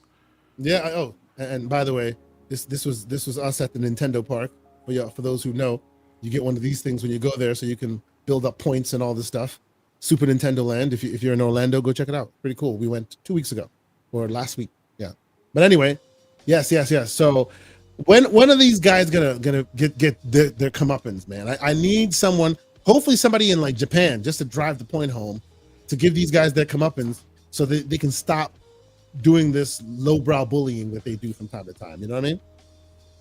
By the way, this is hilarious. I'm going to change this right now. Okay. So you know my name's Everborn Saga across everything. Indeed. So I have a headset, right? Like a MetaQuest that VR headset kids use in the daycare or whatever. Someone changed my name from Everborn Saga. Are you ready for this? To Big Back Charlie. on my MetaQuest. Oh God! So your MetaQuest account is now Big Back Charlie? Changed from Everborn Saga. I'm Everborn Saga everywhere across the internet. I can hear the kids singing now. Big Back, Big Back. My son does it all the time. Terrible. That's wild. You know, that is your new name, Big Everborn Saga, aka Big Back Charlie. Well, we'll call him Big Back Steven. Just to oh my God, that is great. I gotta go into the Meta app now. Oh man, this is so hilarious! Wow. All right, Big Back. Hacked into my account. This is a disgrace. Okay. Big Back Steven. Here we go. All right. Oh my God. So, Mr. Everborn Saga, I want you to talk to me. Well, let's finish the Nintendo block. Let's finish this, because there's a lot to talk about, at least in Nintendo anyway. And we'll make it like 2.5. We'll see what we can do. Did you watch, while you're going to fix your big back situation? Did you watch the Nintendo Direct?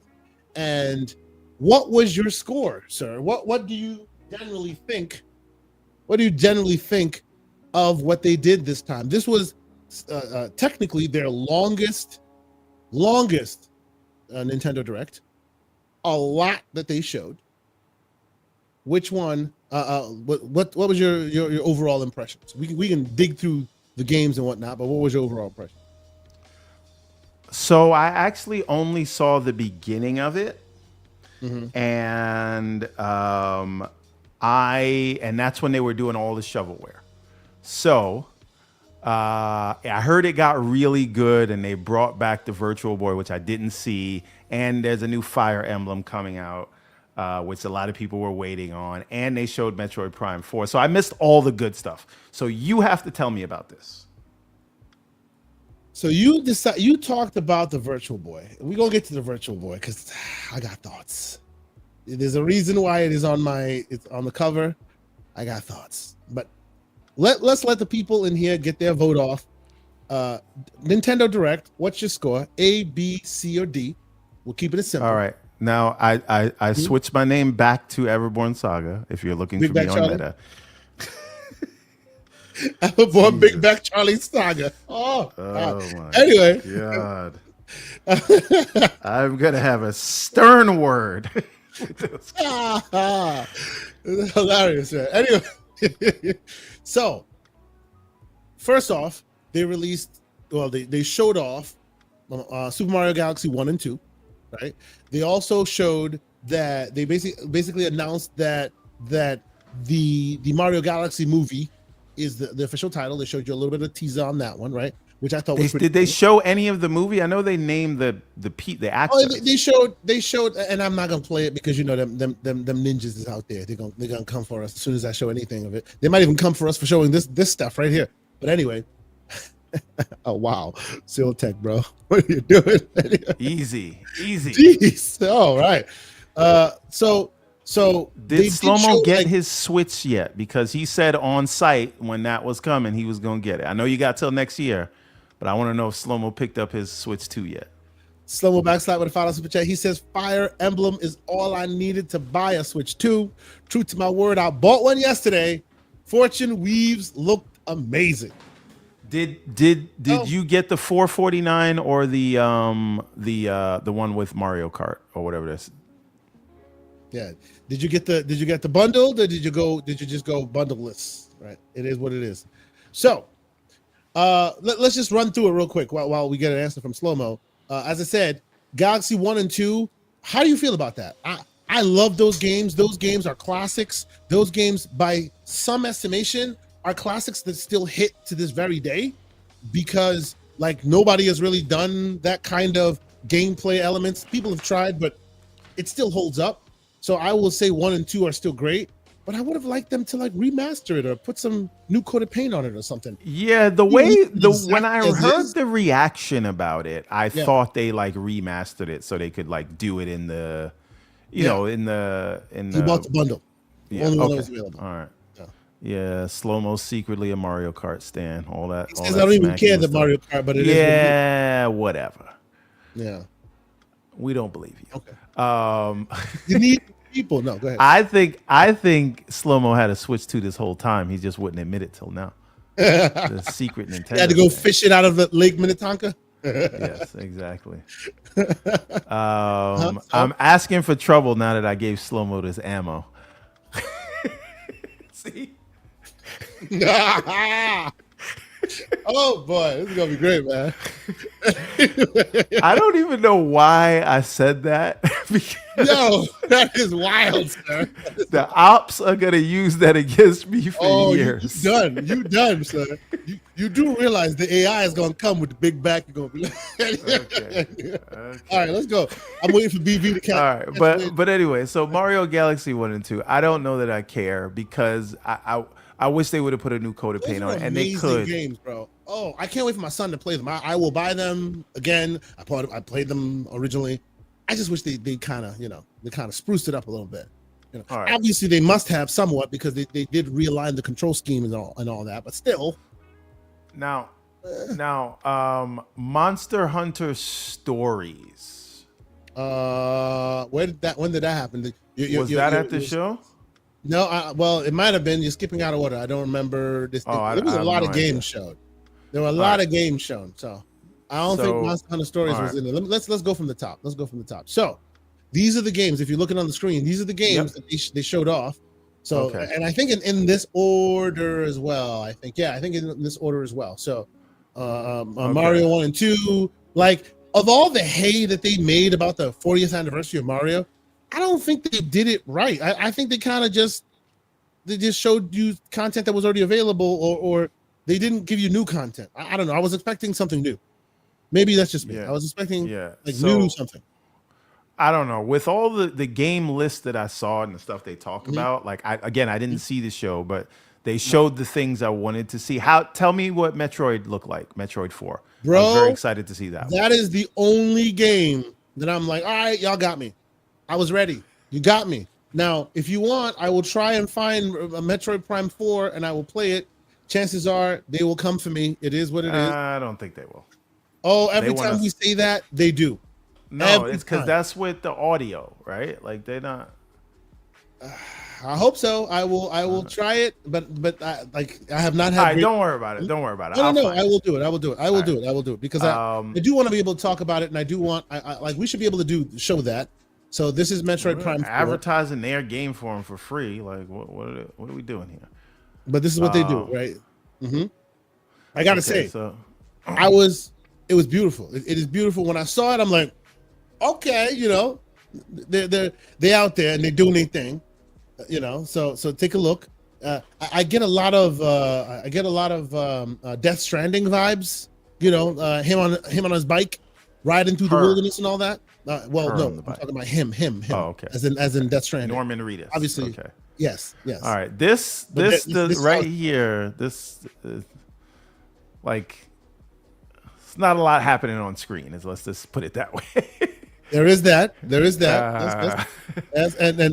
great. I'm sure the gameplay is fun, but all right, now it looks like something. Right. It does look like something. Yeah.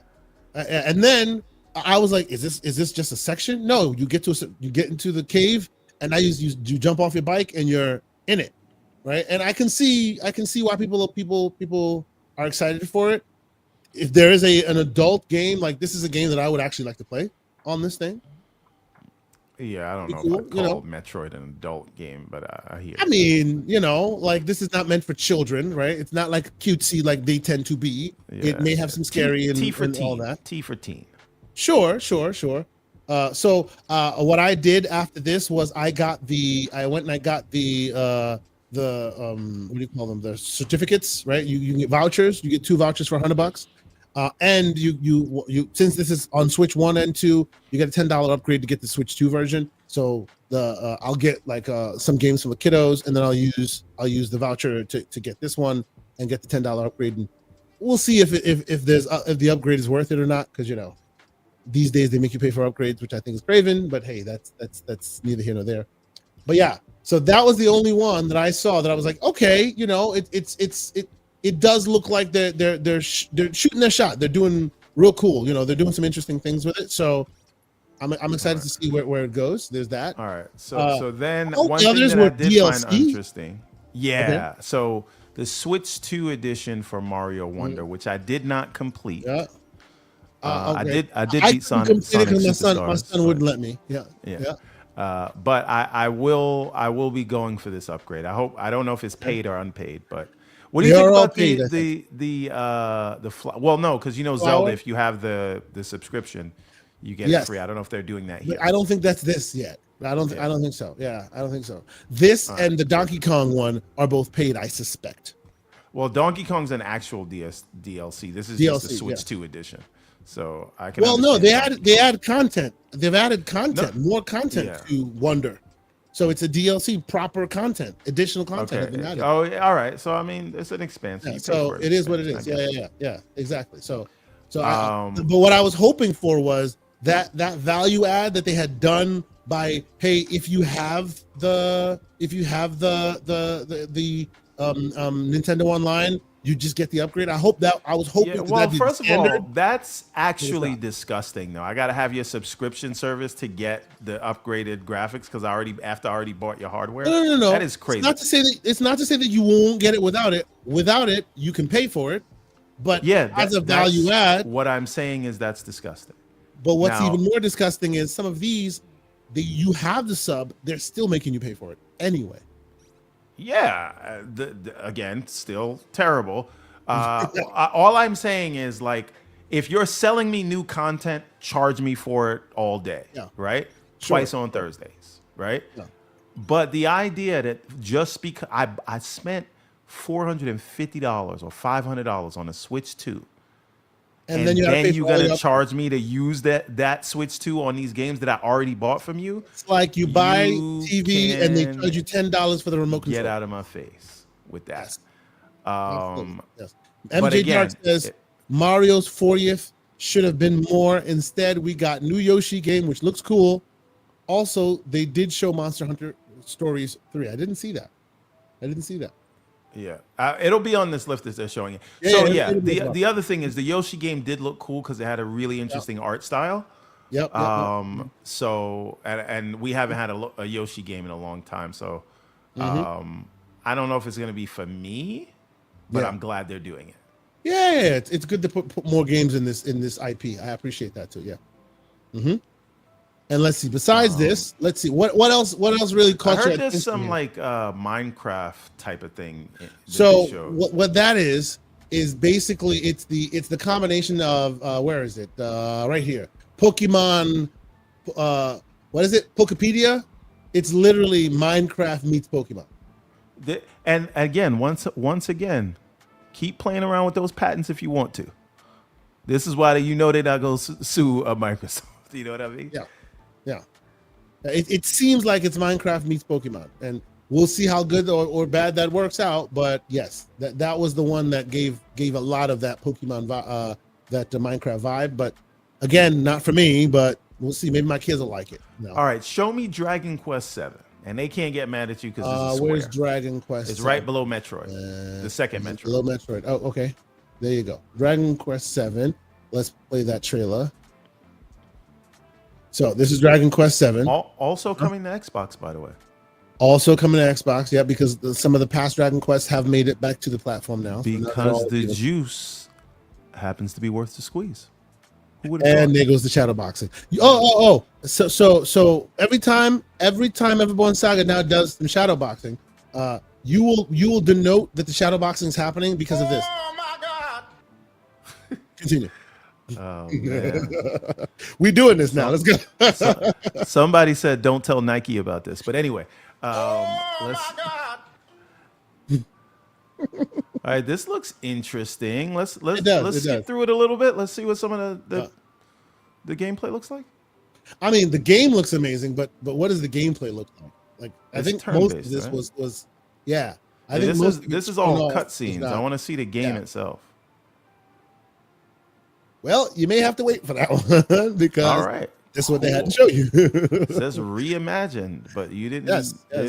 They showed me they didn't show anything in the imaginations that they have done. All yet. right. Oh, I hope. What happened here? If they got some video somewhere. Yeah, and to your point, let's put that out there so people see it. It is coming to every platform: Switch 1, Switch 2, PS5, Xbox, Steam. Even the Windows Store is getting some love. So there's that. Interesting that it is coming to the OG Switch and not the PS4 or Xbox One. Yeah, fun, right? Interesting. Yeah. They can drop the others, but Well, let me see the images. Click on the images. Maybe they show the game itself on some of these images. So they got 10 images. Let's see.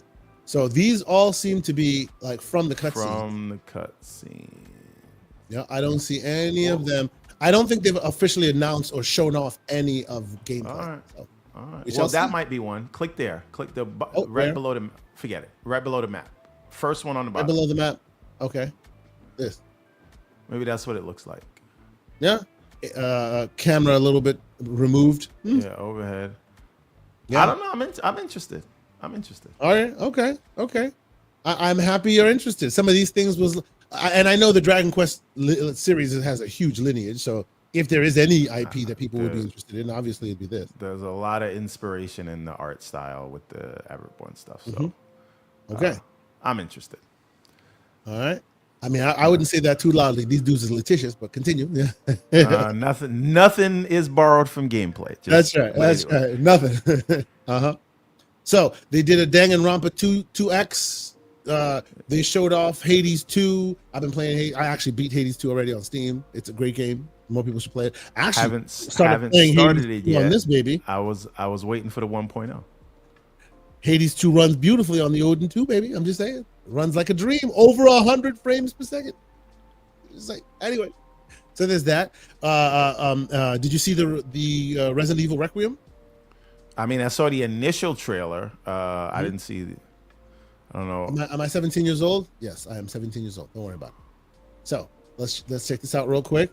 So this also looked interesting. Every time I see a game from them that is a bit more adult, right? From that game, from that that platform, it's always interesting because I feel like, and maybe it's just me like putting my brain to it a little bit differently.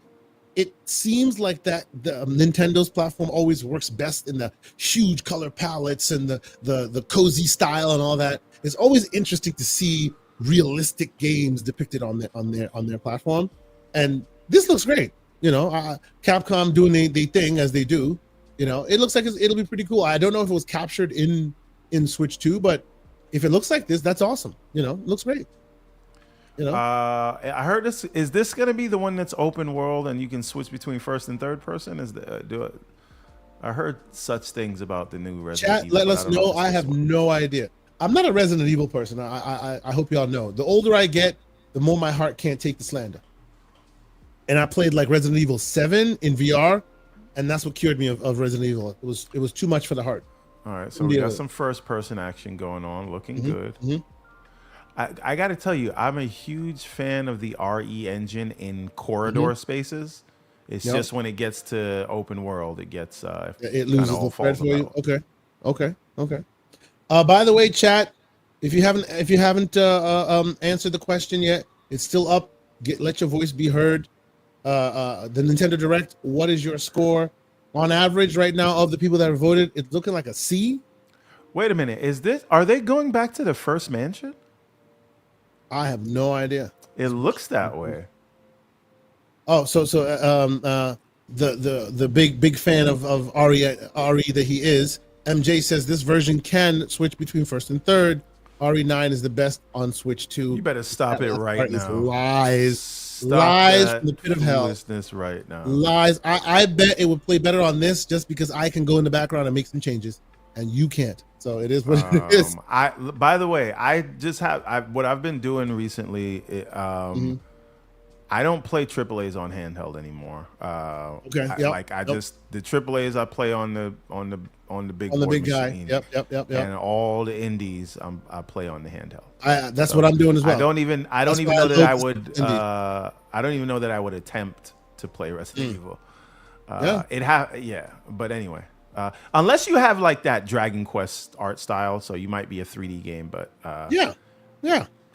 Light games should be played on handheld. Heavy games that kill your battery makes no point. You know, like that game I was telling you about earlier, Nightling. That I'm playing on handheld, right? All right. What 877 cat? Okay. All right. So what do we got next? Oh, what else? I want to see the footage from Monster Hunter Stories because I want to see what the gameplay looks like. Because the trailer looked good. Monster Hunter Stories. Storm of Lancer. I couldn't find that on Steam, and I want it. You want Storm of Lancer? It's not on Steam. Let's see. Is it exclusive to the platform? It might be. I don't know. It might be. Yeah, it might be one of the published stuff. You know, it does look cool though. Even though, come on, let's be honest. This is not unique to Steam. Like, you know, this game does not look completely different from something you can find on Steam, but itself it's not on Steam currently. So there's that.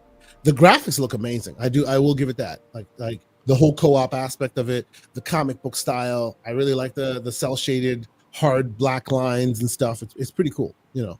So I do hope that you know, even if it's not on Steam today, that eventually comes there. It does look like it's all, so far, it looks like it's all rights reserved. Yep. Yeah. It looks like it's so far only on Switch, and not only on Switch 2, Switch 1 of all things. So there's that. You know, so there's that. What else? I'm looking through the list. So before we move off of this topic, I want to like make just mention of a few things, And then the last thing I want to talk about is the Virtual Boy. So remember Linked? We saw them. Yes. Yeah, they were prominently featured. Very cool. Yep. We got to meet very them. cool. We did an Got interview with them. Yep. Yeah. I bought this game. And the game looks like it would sing on that platform. It looks real cool, real fun. Really light and great color and art style and whatnot. Something that really fits well in that world. So yeah, you can even like see the gameplay of it. Like it's pretty detailed. It's got a lot of customization.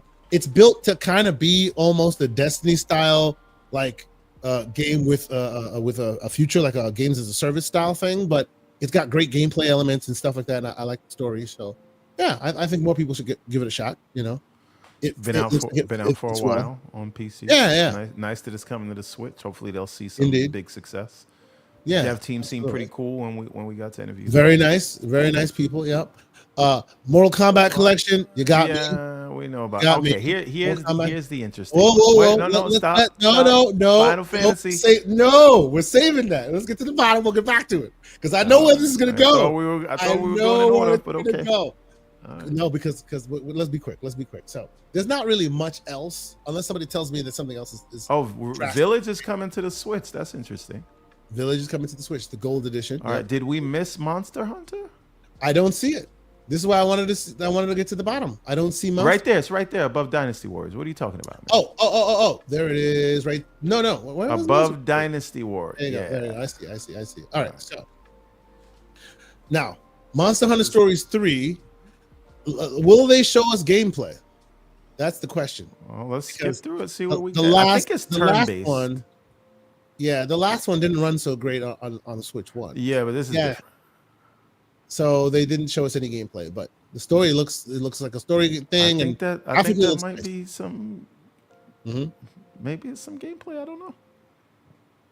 So Zach Riley also made mention, and I thought this was interesting. The Mortal Kombat collection looked like it didn't have any blood. I don't think so. I did see some blood. Well, so that would actually make sense. It would make sense. Yes.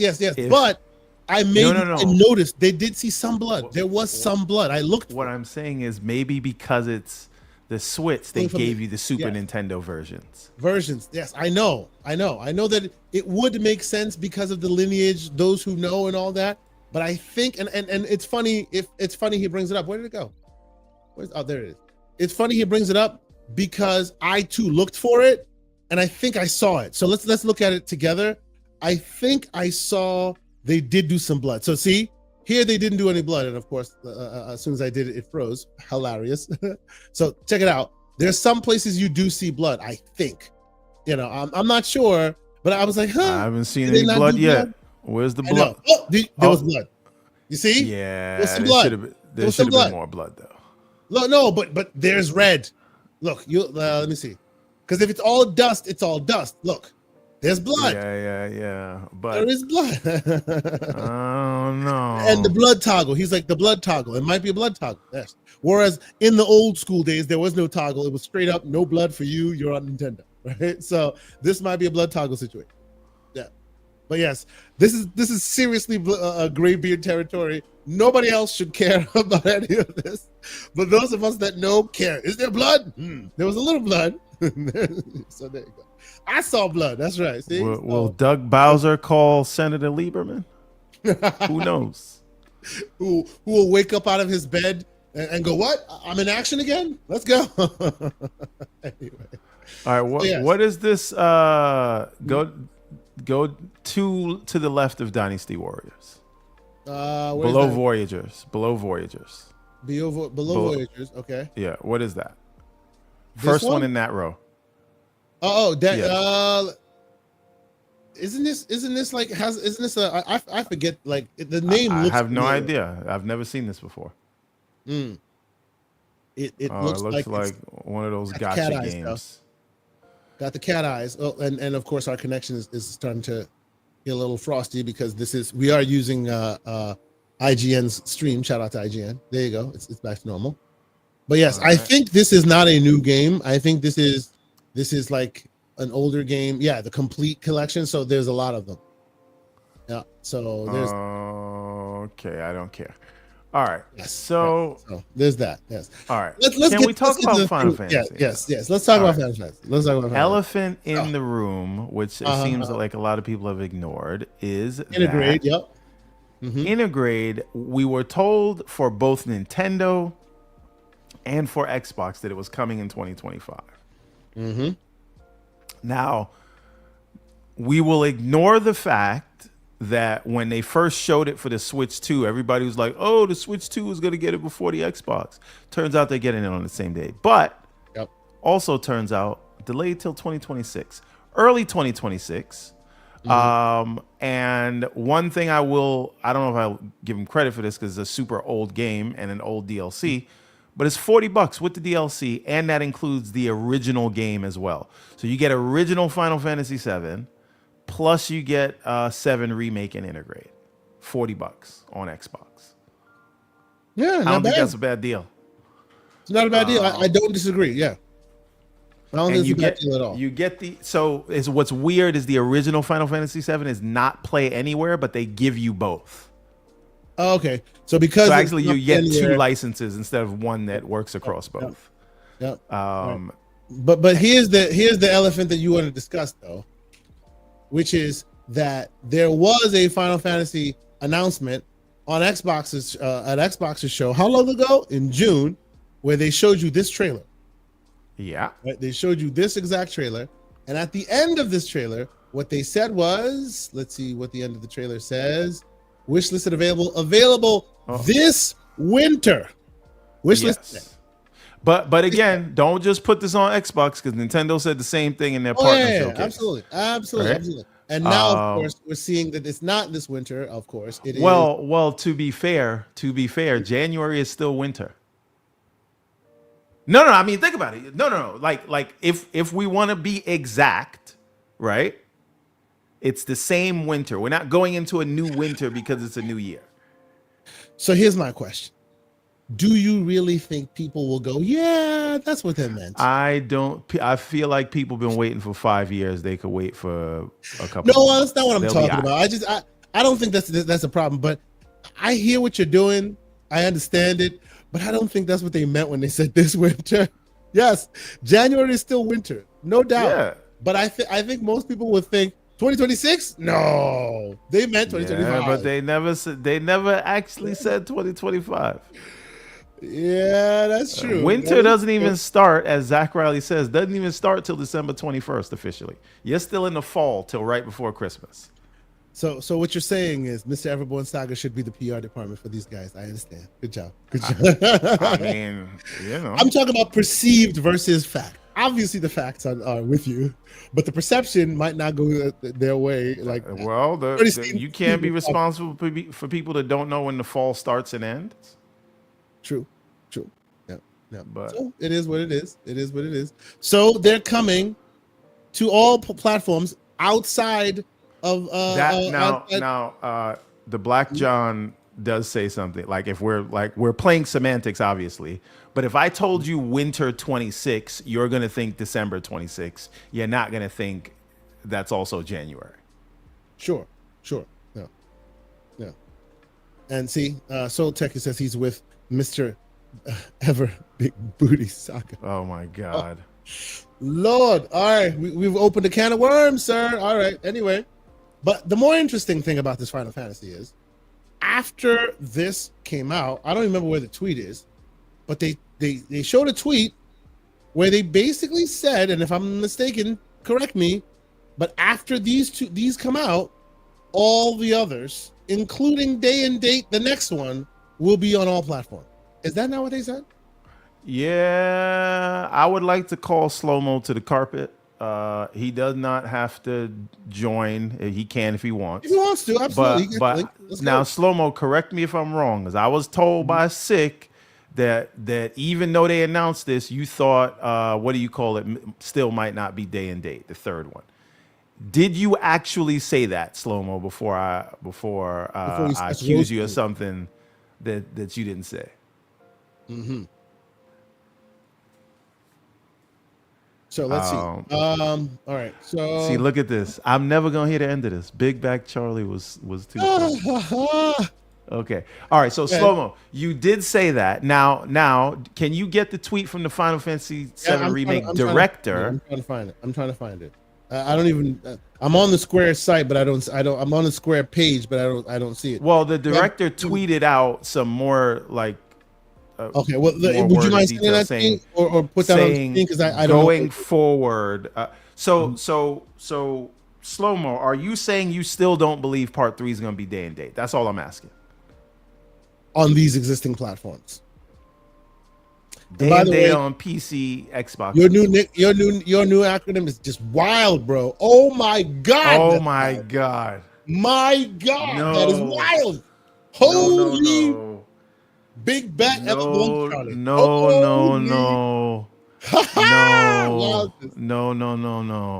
Oh man. This is something else, bro. All right. No.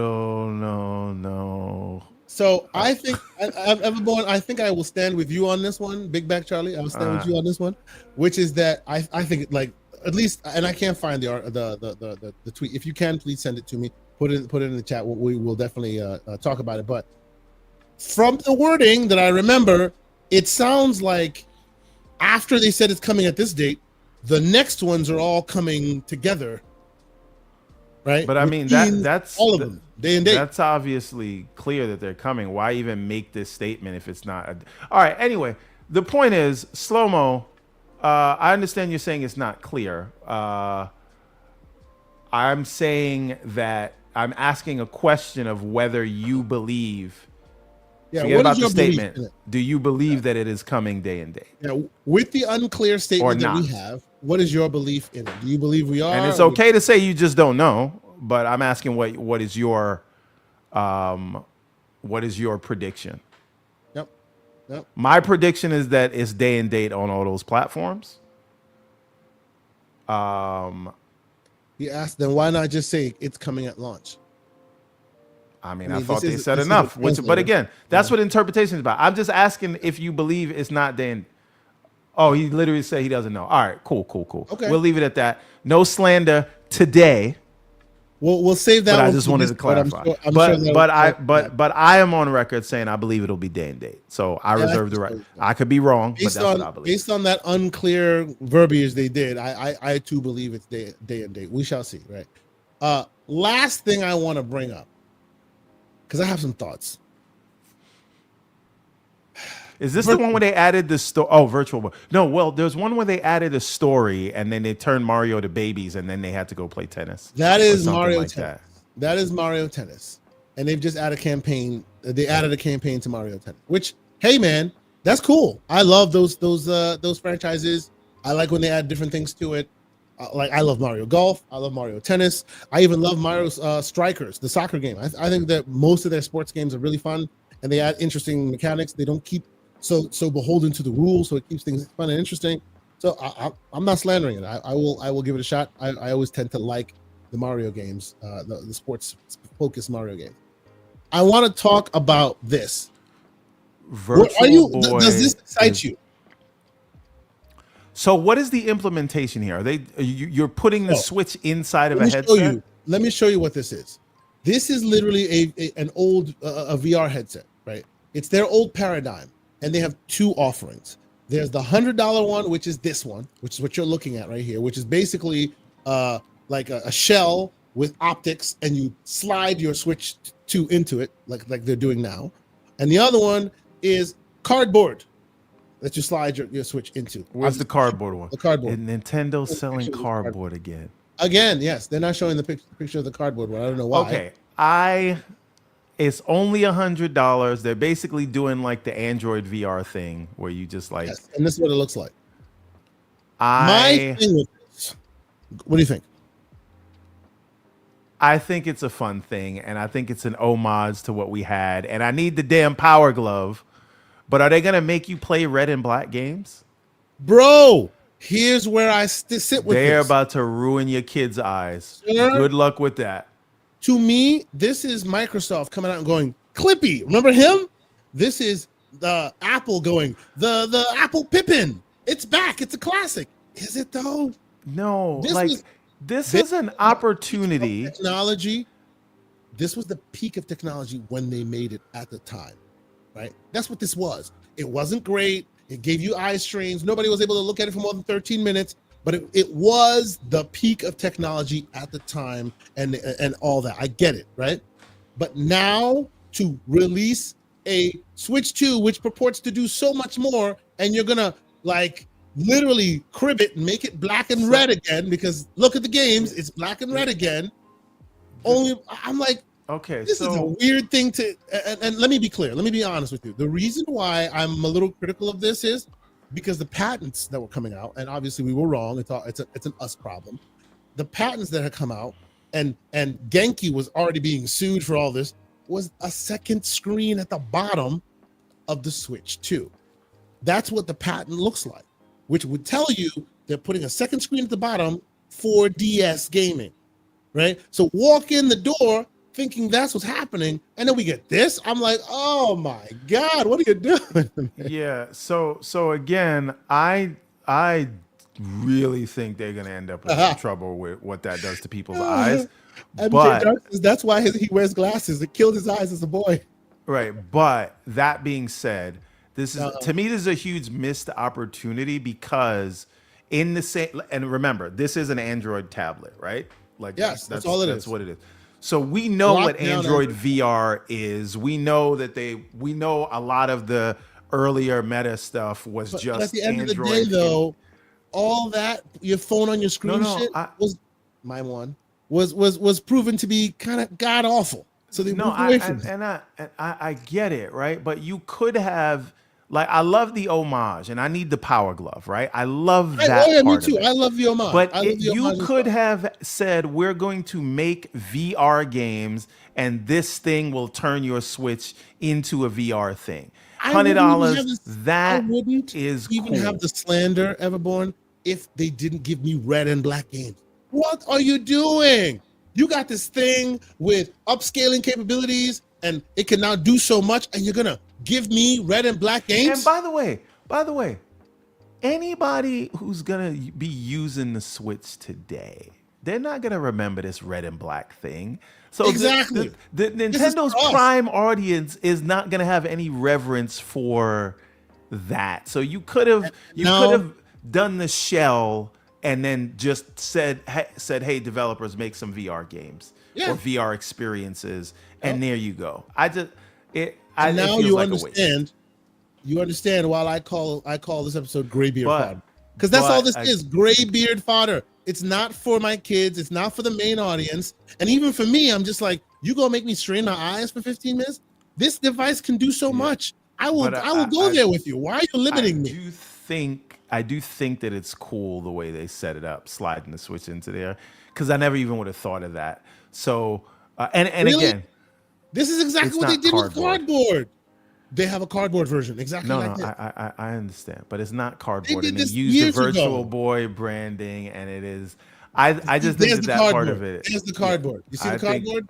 I think that this is cool. I think $100 is not too much to ask. I just think it's like a huge missed opportunity. It's a wasted That's all opportunity. I'm saying. It's but weird. Like I said, like, come on. Bring us the Power Glove. Where is the Apple Pippin? Where is it? Because if you're gonna regurgitate old failed products and try to make me member berries, then I want Clippy. Where's Clippy at? Like, this is ridiculous. This was not a success that they're bringing back. This was a failure that they're trying to like. Make Somebody says Nintendo should stop trying to make fetch a thing. Right, and what angers me what perturbs me about this is this device could do so much in that visor, and you're gimping it for the purpose of member berries. What? Why? Anyway, so there's that. So I'm not necessarily the biggest fan of this thing.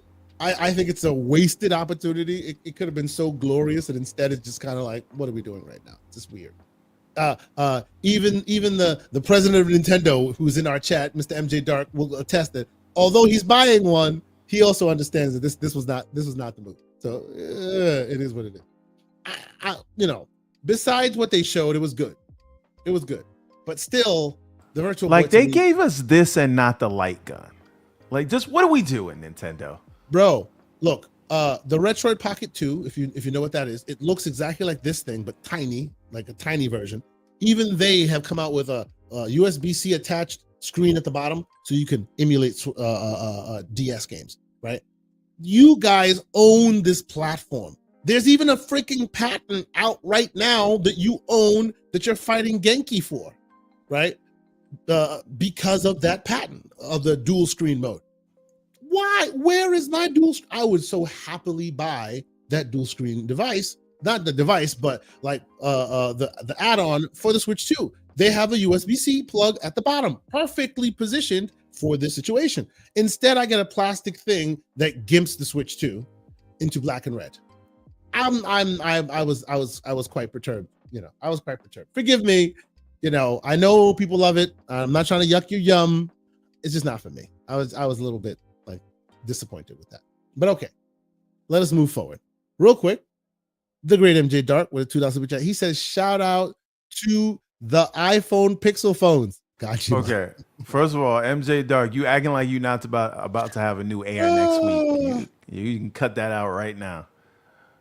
Nope. And of course, iPhone Air next to your virtual boy. We got the slow-mo backstab tweet and super chat rather, and then the great Sith Lord, who's been a member for 17 months. He says Nintendo really should have had more for Mario. Yes, I agree. Yes.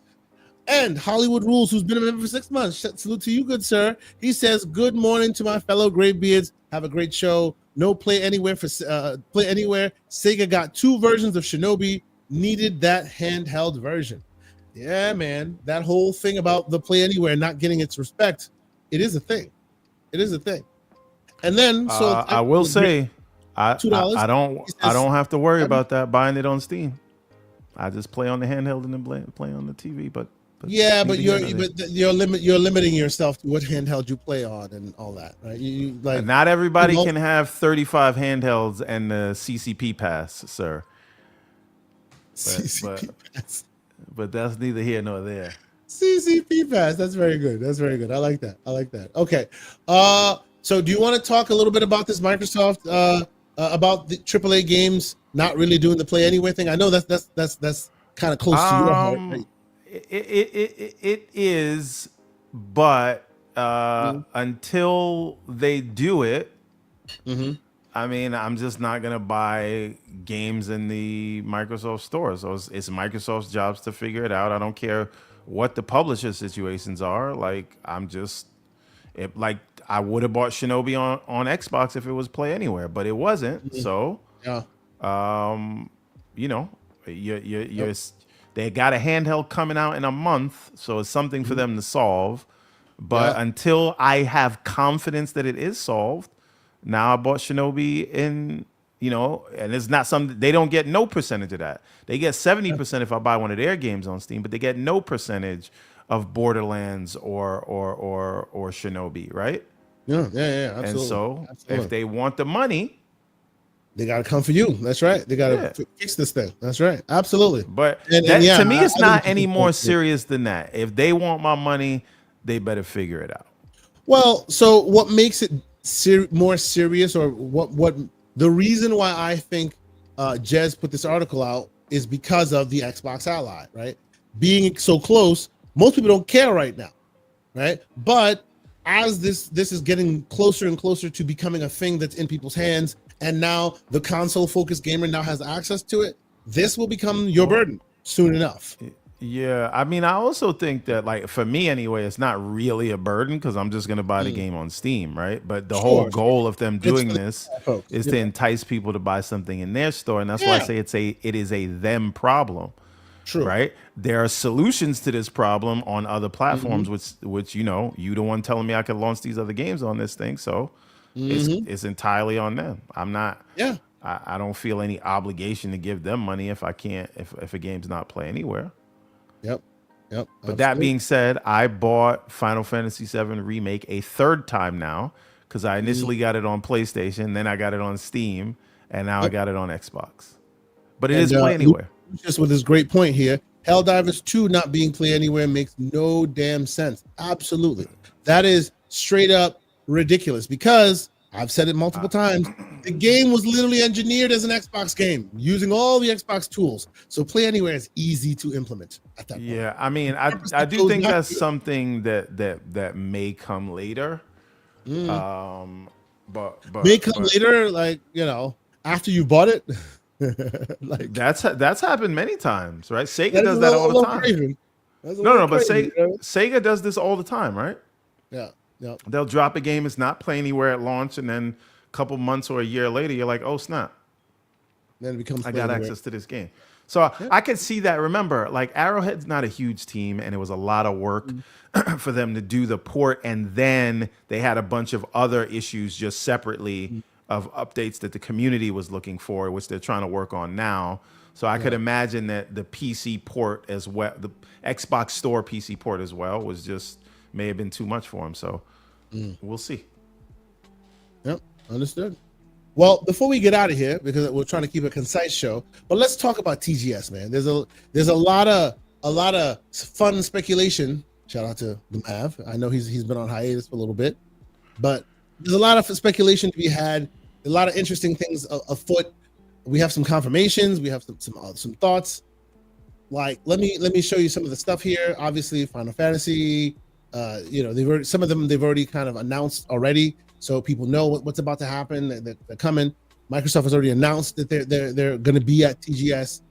Once again, shout out to the great ILP and Insider Gaming. They'll be covering it, and I hope y'all will check out their coverage. I will be checking out their coverage. So there's that. But what do you think, sir?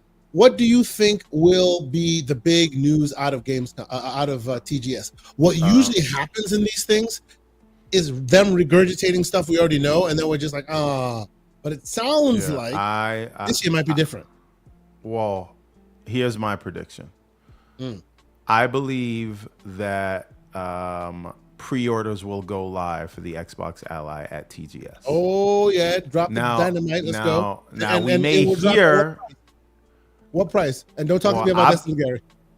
I believe the original Best Buy leak, because they had Best Buy had accidentally leaked the price the day of the announcement, and it was $549 and $899. Now I know there's a video out there saying that was confirmed from a Best Buy employee and some screenshots or whatever, but I do believe that price, right? Just because of what is on offer for the device, and $899 for the Ally X, considering you are buying a PC and the other Z2E devices in the market, $899 is a good price if they can get that. Yeah, absolutely. And $549 is a great price. For those who don't know, also note that is the price of the existing devices that you can buy today, right? The existing Allies that are out there officially priced at exactly the same. $899 for the big dog, $550 for the little dog. Yeah. So I think that I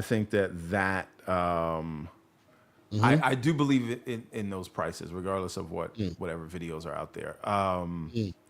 But I do think there's a possibility we hear about the pre-orders sooner, and then they'll tell you the date that you can actually pre-order is during the Tokyo Game. Yeah. But I don't know that we're gonna, because every year, like, hopes get really high for something they're going to announce at TGS, and then it's already the same stuff they showed at Gamescom. So I'm expecting similar. Let's talk about those rumors. What you might get is some ports that we may have missed before. I will only talk about one of them because it's all over the place. Everyone's been talking about it. I hope it's true, but to your point, we're always fed this thing, and then eventually it's not true. And Lucius, you got it. Forza Horizon 6 in Tokyo, well, in Japan. Right, that's the rumor. Okay. I want to have a. It's going to be set in Japan, and they are releasing, or they're pulling the curtain from it in TGS. Which, for the record, I think would be an awesome idea. Everyone, what are your thoughts? I'm listening, but I got to run. Go ahead. So this is a real question I've had. Forza Horizon 5 has just been a juggernaut, right? I think they hit something like 45 million players before going to the PlayStation, right? Maybe it even comes to the Switch too. So Forza Horizon 5 is a legitimate monster, chart topper. Now, like what we saw with Destiny and Overwatch, where they released sequels, but they weren't really sequels because they didn't want to have to run the risk of having to re-onboard everybody that's already paying them and using the services of the game, every month, right? So they just said, hey, this is Overwatch 2 now, and your Overwatch 1 launcher ended up launching you into the new thing. And so here's the question. Should Forza Horizon 6 be a standalone, separate title where they're going to have to move something like 50 million people over who are currently playing that game, and who knows if they will? Or should it be a DLC that's attached to the existing? Exactly. Should they basically add a launcher to Forza Horizon, and you can jump into the Tokyo section, or for 6, or the Mexico section or South America section for 5? The great nerds and other legends is here. He says, I'm here to give the Nintendo Direct an A+, and I didn't watch it. This is because I can play Metroid Prime 4 on Switch 1. The question is, sir, will you want to? We shall see how that performance works out. So shout out to you, sir. I see this thing, right? Like, let it be a standalone. I'm sick of everything. But like, I completely appreciate that. I don't play live service games, so I definitely appreciate that. But it's a service game already, right? You're not getting away from that, right? Like the way Forza is set up, the way it is with the updates. I wonder if, for the game itself and the community around that game, what percentage of the people playing 5 are going to upgrade to 6? So here's the thing. Here's the thing that might change your equation there. Forza Motorsport changed from being a numbered to being Forza Motorsport, right? Yeah, but that didn't work out too well, did it? Well, but understand, as I understand it, it was engineered for having that live service kind of content, right? Every Forza Horizon has had a cycle, because eventually they have to stop paying. They want to stop paying for the car licenses and the music licenses and all that. Can Forza Horizon 5 continue on and live as a live service to the point that you're trying to make, if it has a cycle that can't be broken, right? They didn't engineer it to be that live on game. It was the cycle, as they always have, just like 5, just like 4, and eventually they all get delisted because of license concerns and all of that, right? You have it for when you have it, and then it's done. It sounds like they did something different with Motorsport. Yes, their success. I feel you on that. But do we think that, to your point, that they could stitch it on, right? Like, maybe they can't stitch it on because of the way it's engineered and those live. Yeah, this is going to be a next gen only thing. Now Slow-Mo brings up something else, because there's another way to do this, right? I'm saying a DLC, but if we look at what Call of Duty is doing with Call of Duty HQ, and what Ubisoft is going to do with Assassin's Creed, where you have a launcher. So that launcher, they're still standalone games, but that launcher takes you into the game you just bought. So you can basically sell another game, but still have access to all the people that are currently playing the existing game, right? And you can say, hey, here's the new one. Do you want to unlock it? Just happens to cost the price of a full game. So you're essentially getting a brand new game, but you're using the same launcher. See, and there you go with also the idea that, and by the way, I'm chewing, so forgive me.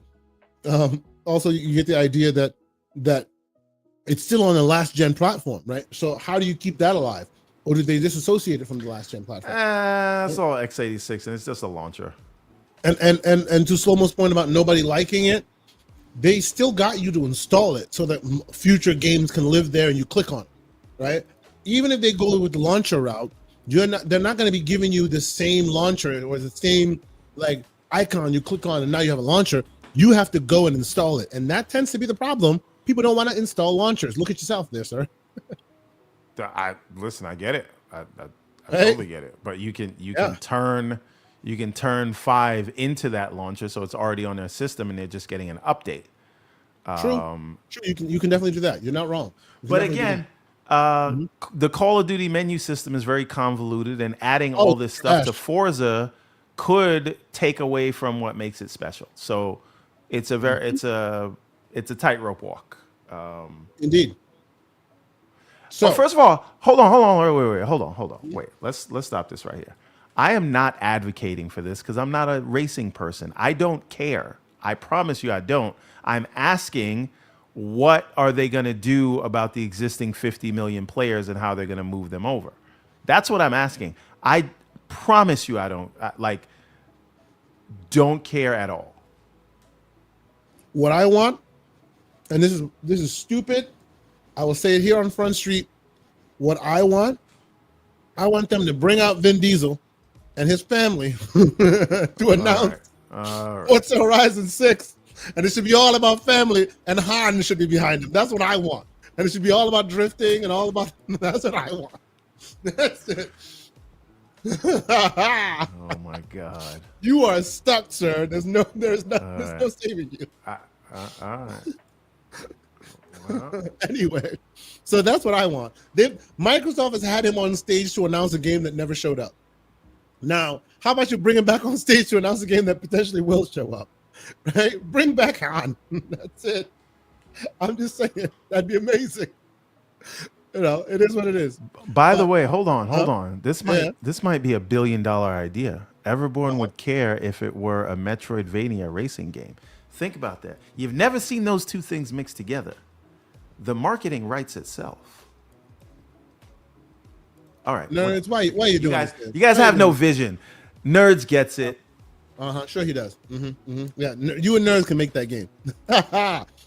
Everborn, I brought this one specifically for you. This is the lineup so far that Sega is talking about that they're going to be showing off at TGS. And then they have some empty spaces. Oh, yeah. You know why this is special? You know why this is special? Because there are several games that they have been cooking for some time now where they were bringing back their old IP. Shinobi just dropped, but they were also doing a new 3D Streets of Rage, and a new Golden Axe, and a new Jet Set Radio. And if we just get one of those at this show, it's a huge W. So I am extremely excited. Maybe you see Sonic Frontiers too. If they bring Jet Set Radio and I was not at TGS, I will be very upset. I was thinking of going to TGS. I did not. Don't worry. We got the Iron Lords going there, and shout out to them in their partnership with Insider Gaming. You know what I'm saying? Indeed. Iron Lords will be the boots on the ground for Insider Gaming, so that's super dope. Love seeing partnerships like that. But I'm excited to see what those 4 games are, because again, they have not been missing with their reimaginings of those core games. So if any one of those 4 slots is that, I'm here for it. Absolutely. So I was hoping that one of these would be, Jet Set Radio or something like that. So yeah, we shall see. There's a lot afoot. So what do you expect to see? I want to know from you. All right, why is this a regurgitation as usual, or do we see something special? I don't know what I expect to see, because because of the reason you said. We usually at TGS we're not getting new news. We're getting like regurgitations and like port announcements. But I'll tell you what I hope to see. From Sega specifically, I want to see the Project Sentry, right? And then I also want to see what they're doing with Golden Axe, and I heard they're working on a new Altered Beast, but I don't know if that's 100% true. But definitely, we know they're working on Golden Axe. So those are the 2 big ones that I'm looking for. I don't know how to feel about Streets of Rage in 3D, so we'll see. We'll see if it's going to be like a seafood kind of thing, but it seems like it's going to be like a co-op beat 'em up with the Streets of Rage style. So we'll see there. From the Xbox side, I'm trying to think if there are any ports that are still evading Xbox right? Yeah. Any listen, very very like Asian specific like ports that people have been waiting for? I want to be a little controversial here. I don't believe we'll see this, but I would revel in it. Okay. If you get Marvel Tokon announced for Xbox at the specifically Sony produced Marvel Tokon. Yeah. Yes. But I don't expect that. I'm not saying I expect that. I just think it would be hilarious if it happened. So that same day you get that Marvel Token announcement, that's when you'd get what's the game that Microsoft, the noose around their neck for years, the Japanese game that they made, what that was that they were gonna make. The dragon thing, Scalebound, yeah. Yes, you'll get a Scalebound announcement, but it'll be for PS5 only. They could keep it. Same exact thing. They could keep that, and they could keep Redfall too. Oh, stop it. You know, one day somebody will touch the scale Redfall, clean it up, and people will be like, it'll have a new life. It'll have new life. Anyway. Oh, that's a good question. Any chance that Sega will ever remaster or remake Skies of Arcadia? Oh, listen, what a game. You know what I need from Sega? A new Phantasy Star, and not the online MMO. Like a proper Phantasy Star RPG, but we'll see. Yeah, man. It sounds like there's a lot to be excited about. What do you call it? What the heck is their name? Even it sounds like Kojima will be there. Oh, what about this is another thing. What about there? Why is Kojima there? I think it is for him to announce a port, probably just the PC. I don't know if we're going to get like an Xbox announcement or whatever. But I would not be surprised if he's there to say, hey, this is when Death Stranding's coming to PC. You do realize he also has a game called OD. He hasn't shown off in a long time. Yeah, he's not ready to show that off yet. You think so? I don't think so. I don't think Death Stranding 2 is out the door. But I don't think we're seeing that until. But he still has to port Death Stranding 2, so I think that's what he's working on now. I don't think we see OD until next showcase in June. Ooh, Shining Force, yes.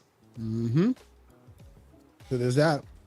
And MJ says they will announce Death Stranding 2 for PC. This is what I'm saying. Maybe. I think it's PC. Like, I'm not saying they're gonna do Death Stranding 2 for Xbox no time soon, but I think PC we're gonna get that announcement. Yeah, I wouldn't be surprised because it really sold a lot on PC. So yeah, this is another thing. MJ Dark says maybe they'll show OD at the Game Awards. That seems like a better place to show it. You think so? Yeah, because I think this is going to be more like I think OD seems like it's going to be more of a Western style game, and you're going to have so many eyeballs from the Game Awards, and that's his man's. So I could picture it being there. So there's a lot potentially that. Yeah. Slow-mo says the only thing he wants to see from Sega is Persona 6. Yeah, Persona 6. Yeah. What after playing Metaphor, what changes do you think they'll make in Persona 6? Just to like the gameplay, because like we don't know what the story will be, but like gameplay, what do you think? Soul Tech being messy. He says I already have it on PS5 Pro. I'm good. Sure, no, you can have it. Soul Tech. We want it on PC hardware. It's fine. So check it out. These are all the titles for Konami, at least, that have been announced that will be there. Both Switch, PS5, Android, like lots and lots and lots of titles. Nothing that you can really want to yell about. Super Bomberman R2, stuff like that. But they are coming to that event in a big way. Silent Hill F, all of that, like known commodities.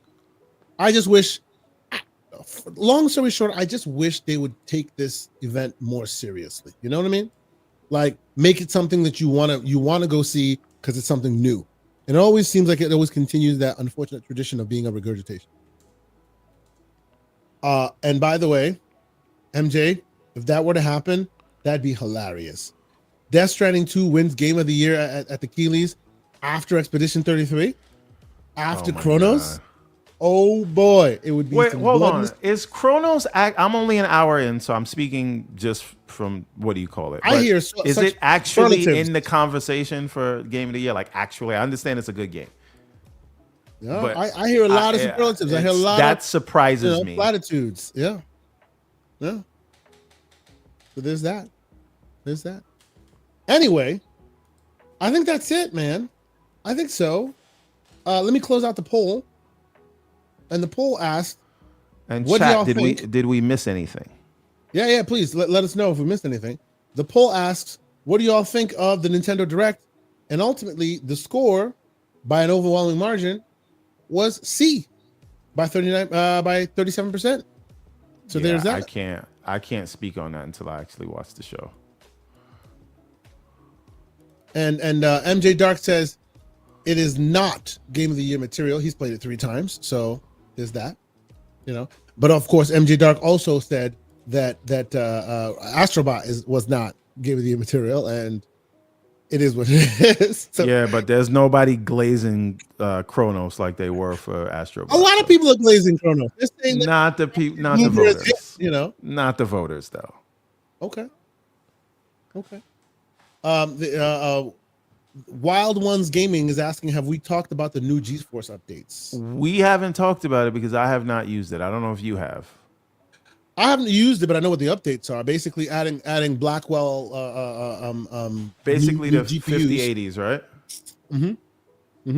Okay. 5080 to the point where what they've done, and we know that today it's one of the best almost non-existent latency streaming services out there. Added higher compute processing in there, right? And they have an app for the Steam store. So Steam Decks now benefit from having a lot more in the tank, and they're streaming, right? They have not allowed any other thing to do it besides Steam. So to me, that is pretty interesting. But admittedly, I haven't tried it yet. So we shall see. Yeah, we'll do some research on that this week. So unless there's anything else, I think that's it. But before we go, how about I drop some codes in the chat? How about that? Because Dry Rub, as usual, very prolific. I will put this game out. This is the game, Chronos. We talked about it. I'll put the game in the chat. All you got to do is claim it. As soon as you claim it, you let us know who you are, and we appreciate you, and we appreciate the man, Dry Rub, for coming through. Now, I will put all the codes except the last 4. I don't want you to guess. I'll drop that one in a minute. So, get your code, get your stuff ready. It connected. So, undo the word Steam. Actually, let me do that again. Remove. Let's see. Let me do that again. So, for those who want the code, it is right here. What you want to do is you want to put all the letters in, and then I will drop the last 4 after all those letters are in, and we shall see who won it. Here we go. So that's the first 2 of the code. It's in the chat right now. And the last 4 is dropping right now. If you want it, let us know. And shout out to the great Dr. Dreyer for always being so great and generous with his time and always supporting the show. He's a great member of our Discord as well. And he always brings awesome codes to the community. If you are not a member of our Discord, think about changing that. That is easily remedied by going to discord.gg/TGCP. You will be greeted with a welcome screen. You'll have to follow some TOS, terms of service. But then you're in there, you verify yourself, and you can come hang out and talk. Now, understand that the one thing that's unique about our Discord is a lot of people like to talk with their mouths and not necessarily on texts. So there'll be voice rooms where you can just come and listen to the topic of the day. Sometimes it's serious, sometimes it's fun. Well, sometimes it's serious, but it's always fun. Or you could just, join the various channels and also partake in that as well. We hope you do. We have great moderators and community members in there, keeping them streets safe. So there's that. Everborn, anything else we need to talk about before we get out of here? Not that I can think of. Okay. Other than this sweater is available right now on everbornsaga.com. And of course, when you go to everbornsaga.com and you buy that sweater, how about you type in GCP at checkout and you will save 15% on your order. So you should just go ahead and do that because that will save you a bunch of dough. So how about you do that? Oh, did Umbra win that code? Oh, he said shout out to for the gift. Shout out to Infinite Umbra. He with the quick fingers. He wanted that, and it's not yours, bro. It's all good. I just threw the link for the sweater in the chat. There you go. So once again, you can get you some. Go get you some. All right. And before we get out of here, one of our Canadian brothers, Gamsley's notebook with a two Canadian dollar super chat. He says, Ragoon, stand up. Much love. I just stood up. Much love to you, sir. Yeah.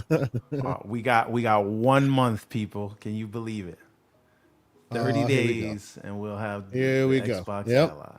Have the greatest device in the world. He's asking, did you put it just to your channel, or you should put to all destinations? Because it might have missed some of the other destinations. Or put it in the DM, put it in the private, and I'll put it in all destinations. Because you may only see yours. Who knows? Well, all right. We'll try it this way. Oh, there you go. See, so now you see it in the chat as well. Everborn Saga out there. Yep. So that's a good shirt, bro. Well, sweater. I would not buy that being in Florida, but maybe you can put that on a different tee. I'm saying you can. It is nice. It is nice. I like that. All I will ask though, a note: that man needs to fix his face. I gotta change those. He needs to fix his face. I get it. He needs to fix his face. I'm saying, come on, homie, fix your face. You're selling some good wares. Fix your face. Anyway, that's it for me. I think we're done for the day. This was mad fun as we do. I will say, join our Discord once more. We'll be in there on a daily, having great chats. I will also say, the better Kay Asante is not feeling particularly great today. So send some love to the better Kay Asante. I hope she feels better soon. And yeah, that's it, man. We're done here. We're gonna get out of here. Unless there's anything else. I think that's it. It's been great. Have a good day. Peace. Nice to be in orbit.